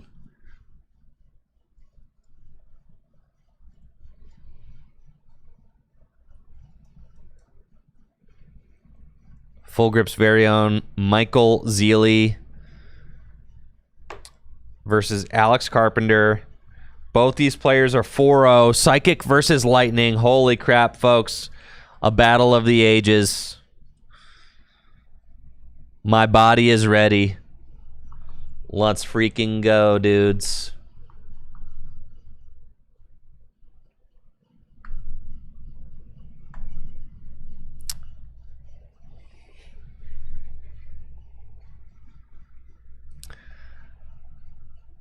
Michael Zealy, Psychic, Alex Carpenter with his favorite Lightning deck. Both players 4-0 so far. Our fifth and final round. 24 players here tonight for the first week of the 2026 Gym Leader Challenge season at Full Grip Games. Lightning is Alex Carpenter's favorite deck. Zealy opens Battle VIP Pass. Zealy is a Worlds competitor. Has qualified for the World Championships before. Has top 8 at a regional championship before. A very accomplished player. Has been playing for a long time in the Pokemon TCG. Alex Carpenter, 2-time league champ here at Full Grip Games. Alex, can you scoot your prizes towards the center just a little bit? Thank you.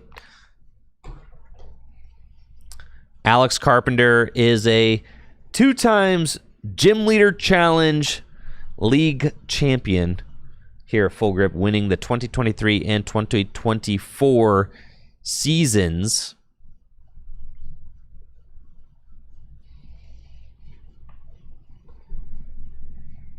The stage is set.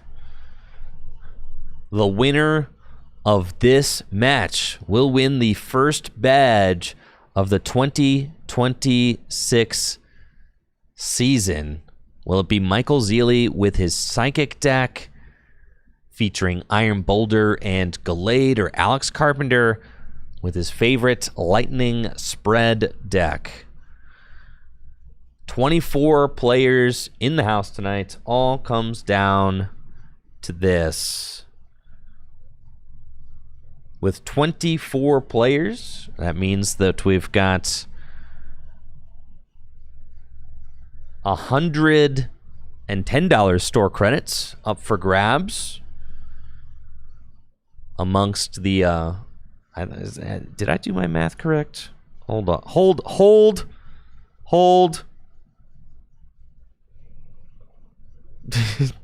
24 times 5, 120. Yes. With 24 players here tonight, we've got $120 in store credits on the line. And round number 5 is underway. Alex Carpenter is going to be playing first. Opens Regieleki Pass. Michael has got an incredible start. Battle VIP Pass. You can only play one of each card of the same name in a Gym Leader Challenge deck, except for Basic Energy, to open the One of Battle VIP Pass, a card that is otherwise completely useless, except for on the first turn. Very strong starts for Michael in this round, going second as well, so we'll have an option to play the first supporter of the game, and I do believe I see Arvin in his opening hand, so very strong opening from Michael, and he's going to do a quick prize check, see which Pokemon he has available. The big question in this match is going to be whether or not Michael is playing a bench barrier Pokemon to protect his bench from the spread attacks that Alex is going to attempt to dole out in this match. The main attacker in Alex's deck is the Electivire with its high voltage current attack, which does 50 damage to all of the opponent's Pokemon. Obviously, that can be very tough for a lot of decks to deal with, maxing out at 300 damage, right? If you are spreading 50 damage to 6 Pokemon, that's 300 damage with a single attack, which is just ridiculous amount of damage to put to the board. And it looks like Zelia is going to opt for Natu and Latios off the Battle VIP Pass. I do think he has Arvin as well in hand from what I could see. Mimikyu is not a bad opener either, as it's got the Filch attack, which you can use to draw 2 cards. So if Zelia does want to draw more cards, he can lean on that also. No, that is not a... excuse me, that is not an Arvin. I think it might be a Guzma that I see. That is a Guzma in his hand, yes. So does not have a really good supporter to play here turn 1. And is just going to have to go for the Filch. Off Filch finds Mystery Energy and Recycle Energy. And now it is Alex's turn to play Arvin. I do not see a bench barrier Pokemon in Michael's deck upon my first scan through. It could be good for Michael to eventually get Wobbuffet into the active spot, as Wobbuffet, with its Bide Barricade ability, can shut down all of the opponent's abilities so long as it's in the active spot. And we did see Michael kind of eyeing that up on his first pass through while he was playing Battle VIP Pass. Alex going to use Arvin, go get Buddy Buddy Poffin and U-turn board. Buddy Buddy Poffin going to get Mareep and Blitzel. The 2 Pokemon that you really want in order to get moving with the Lightning deck. Mareep evolves into Flaffy with the Dynamotor ability, allowing you to attach Lightning from your discard pile to one of your bench Pokemon. And then, of course, Blitzel evolving into the backbone of the Lightning deck, Zebstrika with the Sprint ability.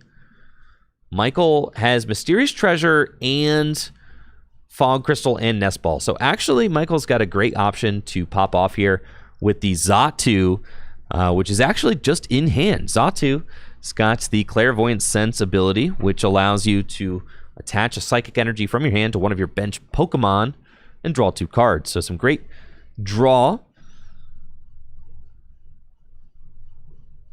We could see Michael go in with a aggressive play, and he does have a bench barrier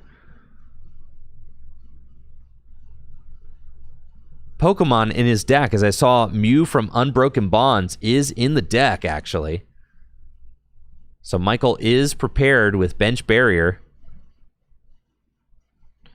Nest Ball has to put the Iron Boulder straight to the bench. Fog Crystal. Get a basic Psychic Energy out of the deck. And then Clairvoyant Sense will accelerate some energy into play. We see Michael going straight for the Iron Boulder. And Iron Boulder is one of the strongest Pokemon in the Psychic card pool with its adjusted Horn attack. 170 damage for just 2 energy. A very aggressive attack to be fielding early on in the match. Finds Ralts and Earthen Vessel. This should allow him to hand match.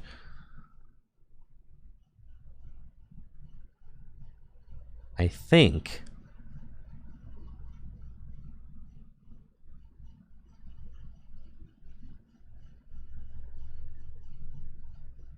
Can he hand match here? while also attaching. Earthen Vessel, discard Inkay, can go get 2 more Psychic Energies, but that's 2 for 2. So it doesn't actually change the card counts in hand.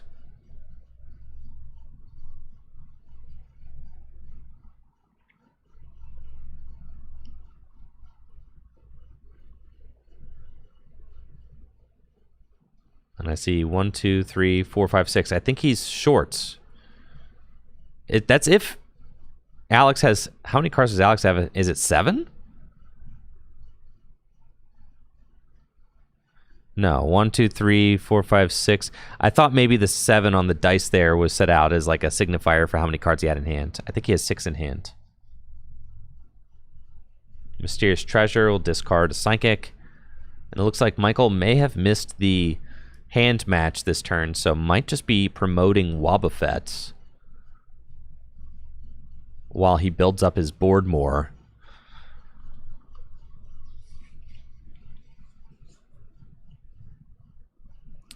Mysterious Treasure will fetch Wobbuffets.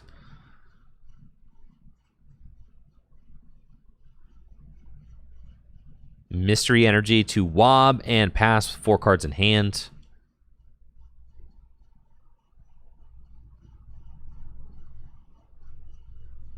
Now, Alex does not have access to any of his abilities so long as Wobbuffet is in the active spots with that Bide Barricade ability.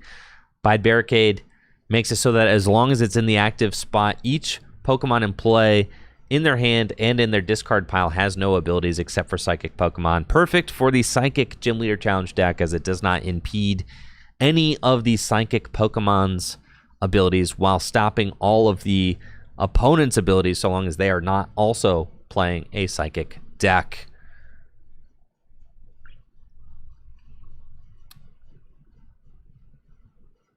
Alex going to play Guzma and Hala. Can go get Speed, Lightning Energy, Muscle Band, and a tool card.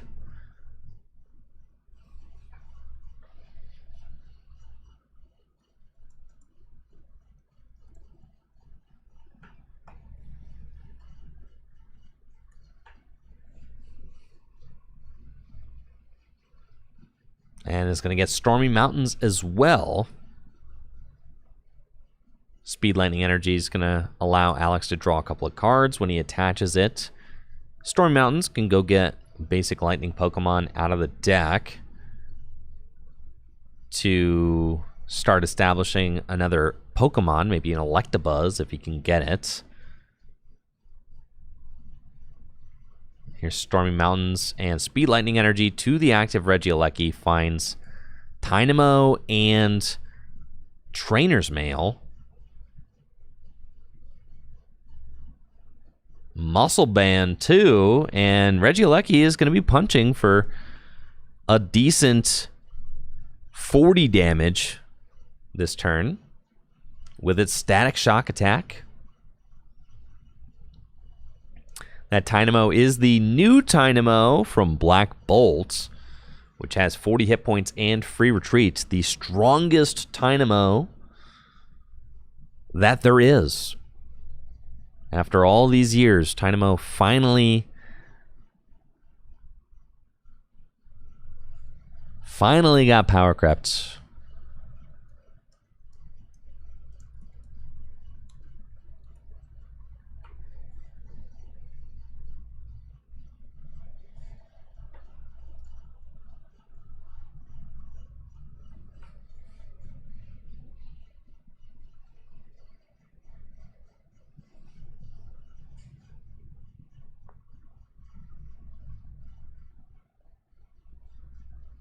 And here we go, Static Shock for 40.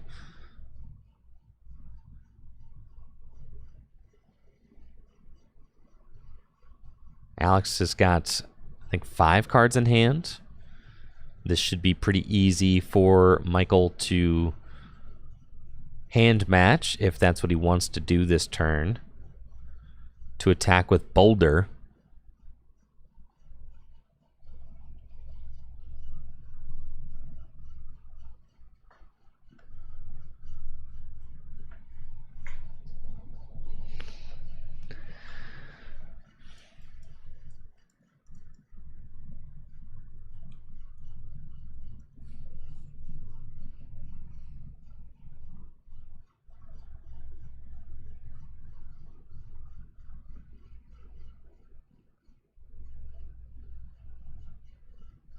Zeely scanning his options now. Does have Guzma.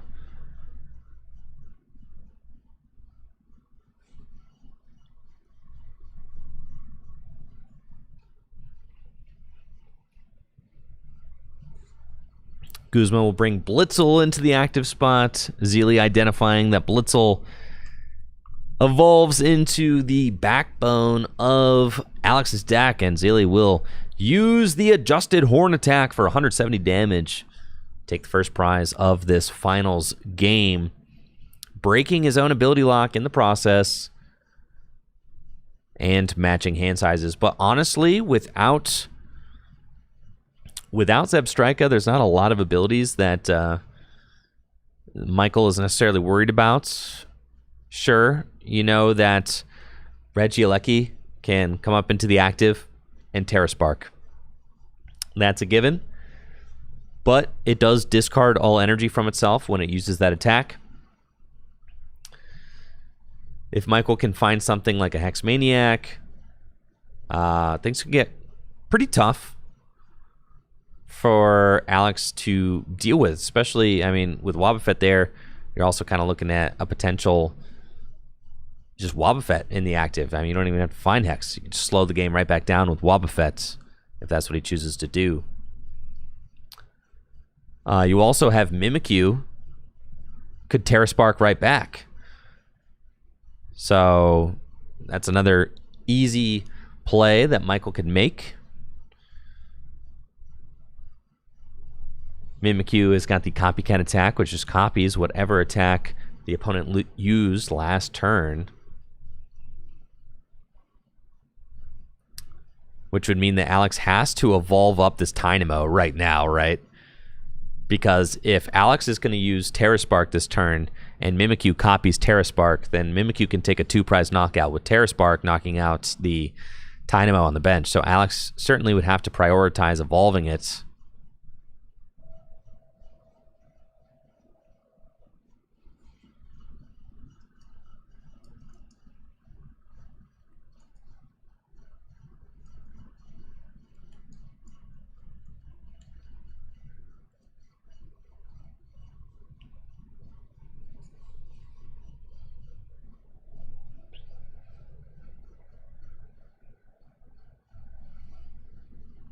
Alex really carefully considering his turn.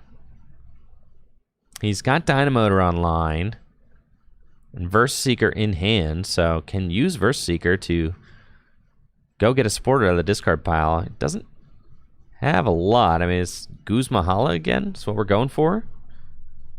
Doesn't feel great.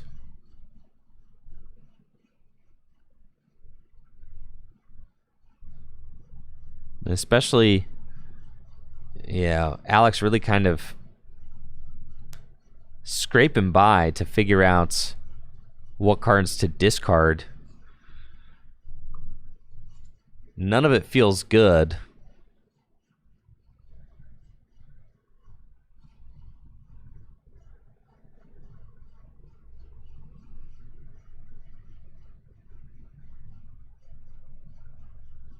With this, Alex can go get Special Energy, a Stadium, and a Tool card, but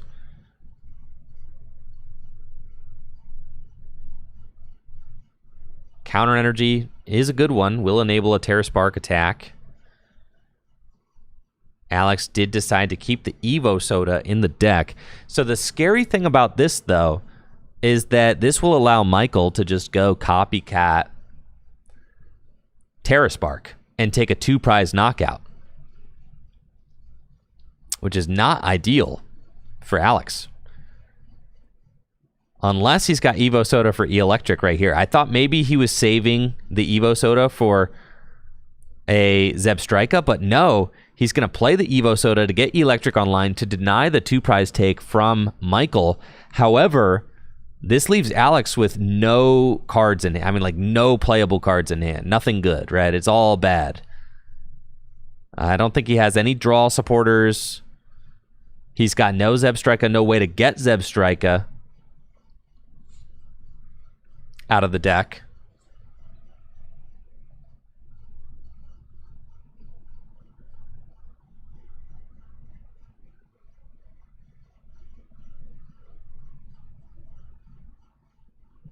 Yeah, and his only cards left in hand are Floatstone and Counter Gain. So not great there. And I don't even think that Alex has any basic lightning energy in the discard pile to start using Dynamotor with, despite having them both set up. So it's going to Terra Spark for 140, and we'll get to place 40 damage on 2 of Michael's bench Pokemon.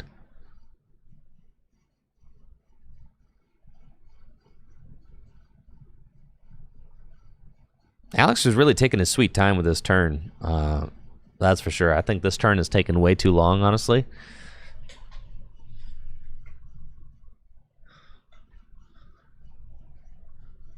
There we go, Terra Spark.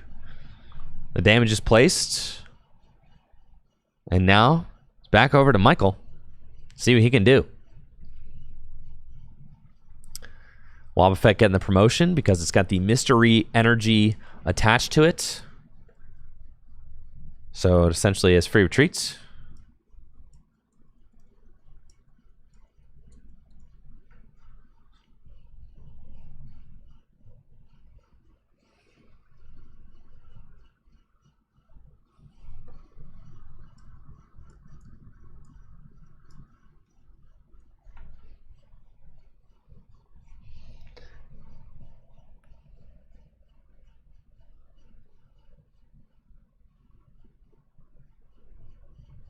And Michael's got mystery energy, or not mystery energy, he's got recycle energy, he's got rescue stretcher, looks like Boulder coming back. Lucamine, also potential option.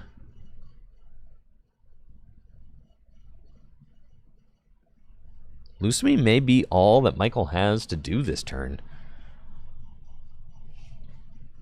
It looks like his hand is not looking great. Just has to pass with Wobbuffet in the active. But Alex has a terrible hand too. So it is probably just going to be a draw pass situation from Alex. Alex did find a Raihan off the prizes, but cannot use it as Michael did not take a knockout this last turn.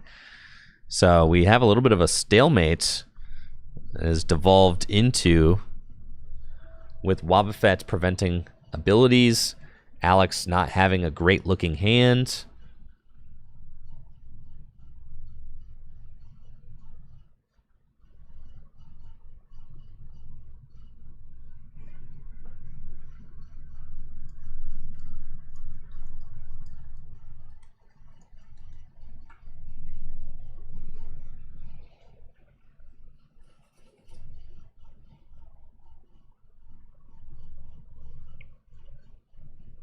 Level Ball will get more Pekko out of the deck. Not going to do much right now, but does thin the deck one card.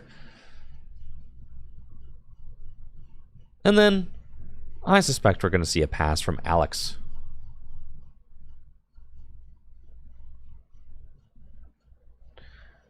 Now, last turn, Alex could have used Versus Seeker for Arven, used Arven for Professor's Letter, and then Ultra Balled away those two Lightning Energy to double Dynamotor and get the attack with Regieleki. Would have saved a lot of resources, so I might have liked to see him make that play instead if he did have a letter available.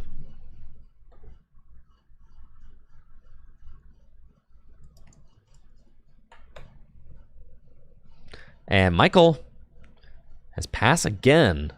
So Alex top decks a Lightning Energy, which means he's going to start plugging away with the Regieleki. 40 damage at a time. Michael's got Buddy Buddy Poffin, can use it to go get Mew from Unbroken Bonds. Or Ralts, and he's going for Ralts, not getting Mew from Unbroken Bonds into play.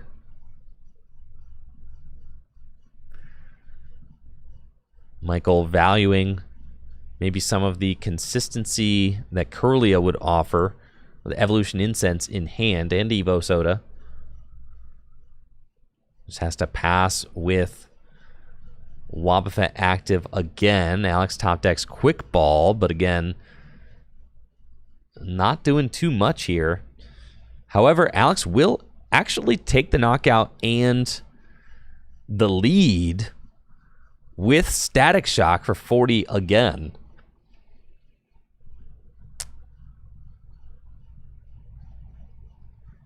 Alex will play quick ball, fail it, keeping his hand size relatively low.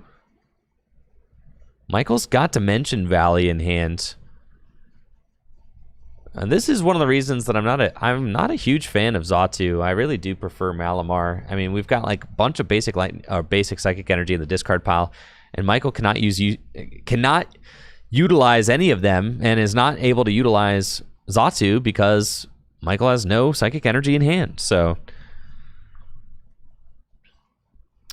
Ralts gets promoted. There's a Professor's Letter, so that will allow Michael to go grab some energy to accelerate into play with Xatu.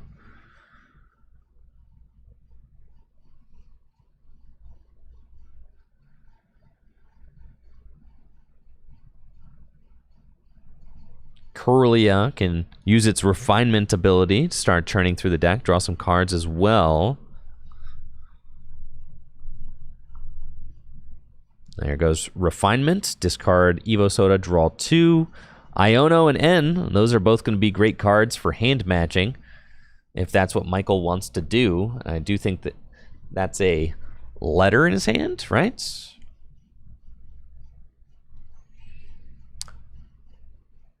No? I don't know. I don't know what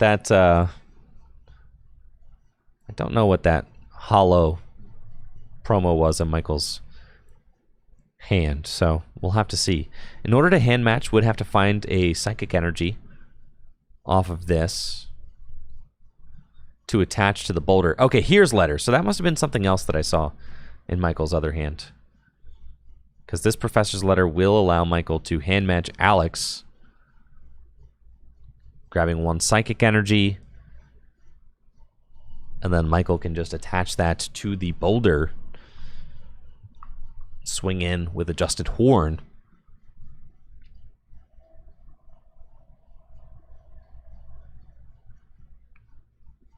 Oh, it was a Japanese art of Palpad. Excuse me. Yes. I was going to say I was unfamiliar with that artwork. Psychic to the boulder. Maybe? Alex got 4 in hand.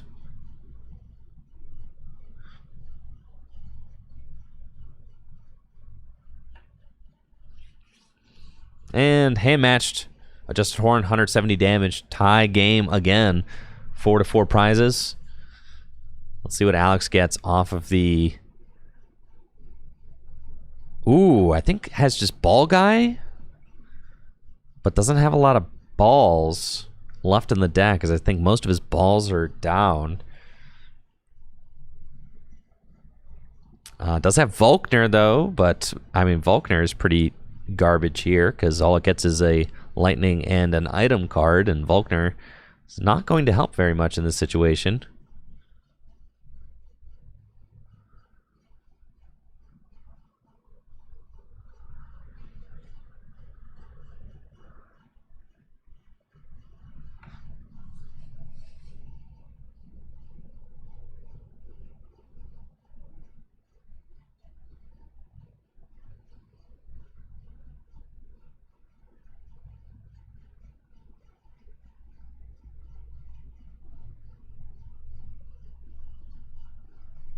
Ooh, but Alex does find Zebstrika. So that is huge for his boards. He's going to be able to use Sprint to discard his hand, draw 4 cards. And with both of the Dynamotor Pokemon online, this handful of lightning energy is going to be awesome. So Volkner actually is going to help. Since Alex was able to recover that Blitzel last turn, Volkner to go get Zebstrika is everything, because he's got a handful of lightning energy they can pitch into the discard pile. Electro Power, Sprint, that is a guaranteed knockout with Regieleki again. And Michael did not put Mew from Unbroken Bonds into play yet, so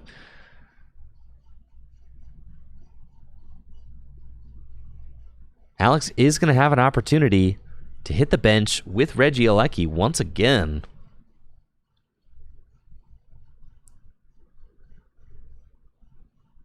Man, Michael is really going to need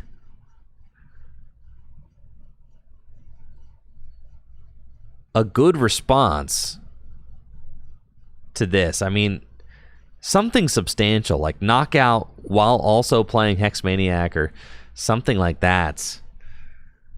Because up until this point, it feels like Michael's kind of just been doing the bare minimum to get by.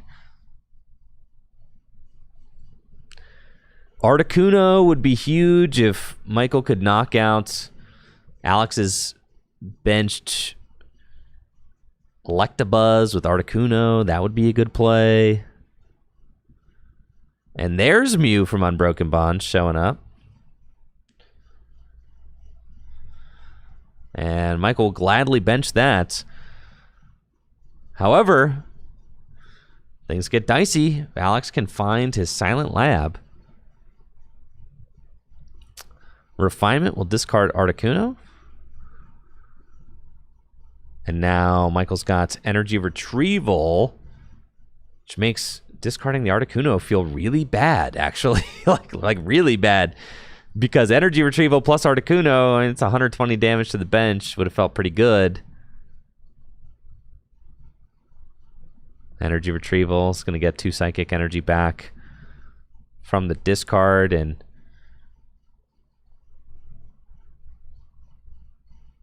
Michael does also have Bird Keeper available. Could be in a time to attack with a Mimikyu, and it looks like that's what Michael is going for here. With the Clairvoyant Sense, accelerate to Mimikyu, attach. Michael's got Bird Keeper in hand too. Could play that. But is not playing Bird Keeper. All right, what's the supporter for turn then? Hex Maniac, all right. Gonna be a Hex Maniac turn. No abilities can be played.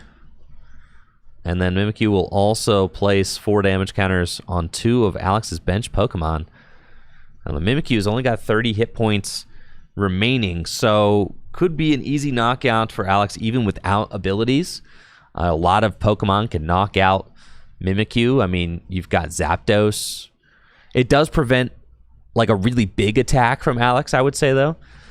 But then also, it does turn off your own bench barrier, so you do have to be wary of that. However, counter gain is not turned on.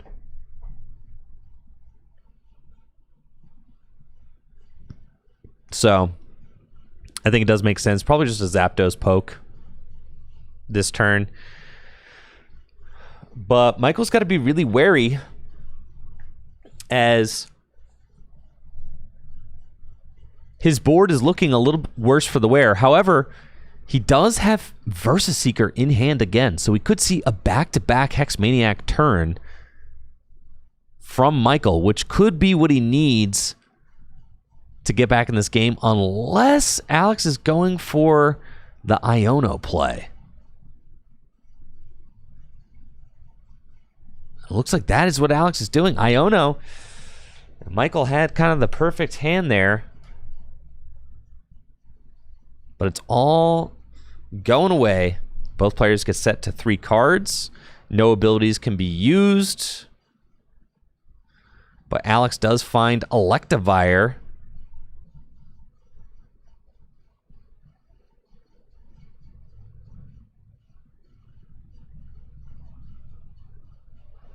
And Zapdos will take the knockouts.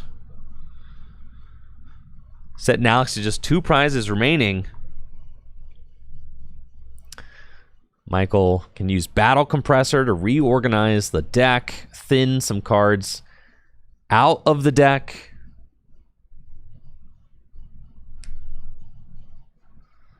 He's going to send the Giratina to the discard pile. Giratina has got the Distortion Door ability, which allows it to bounce back from the discard pile into play. Michael also got a thin Level Ball out of the deck because it's pretty useless at this point.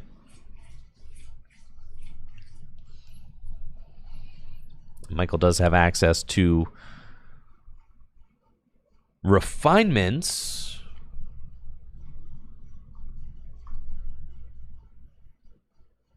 Discard quick ball, draw 2.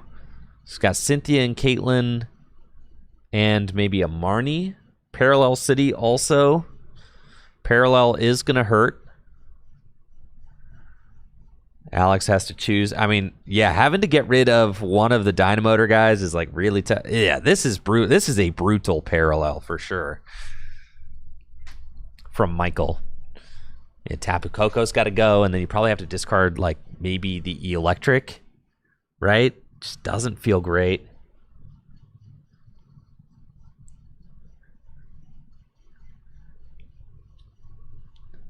Especially with Alex having 2 prizes left, that counter gain on the Electivire is probably not going to get activated. The double Dynamotor was huge for Alex's board states. And Marnie set Alex's hand to 4, Michael's to 5. And what does Michael find? Field Blower does remove Floatstone from play.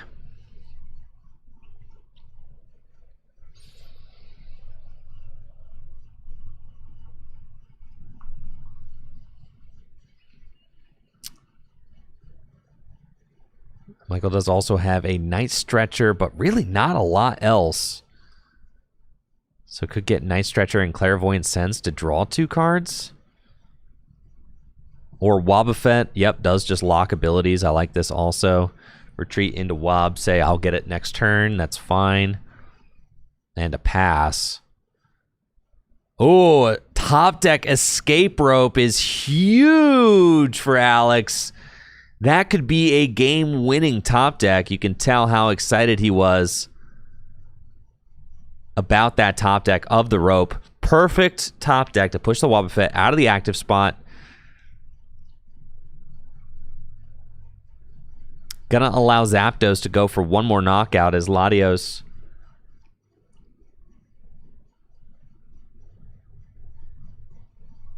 as Mew gets promoted. Absolutely nuts. Teammates and Super Rod, both great cards.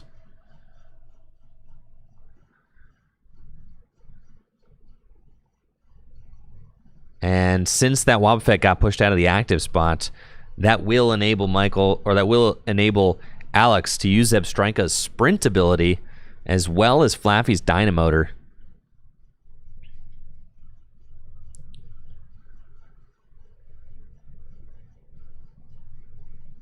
Off the sprint finds Research and Raihan and Silent Lab. I mean, just a loaded hand for sure.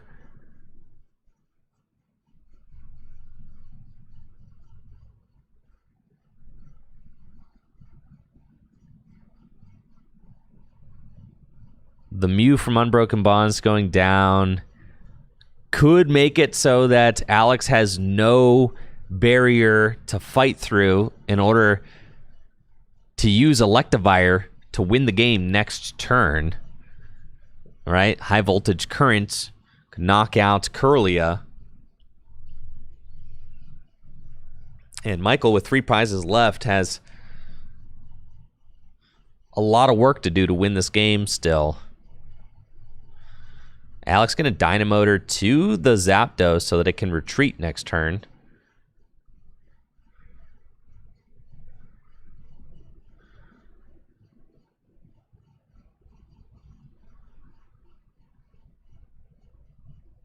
Yeah, that energy is there for sure. Yeah, there's no Texie Backsies there.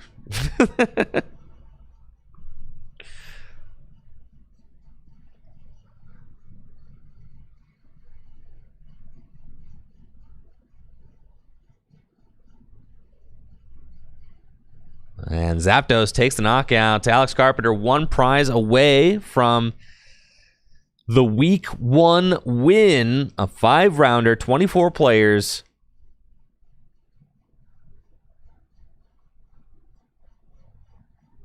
What can Michael do in order to try and mount this comeback?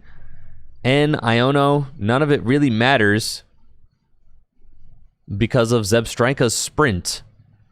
Michael has to try, though. Iono does have Wobbuffets, so could turn off Zebstrika's sprint temporarily with Wobbuffets. But Michael needs a lot more to piece this together.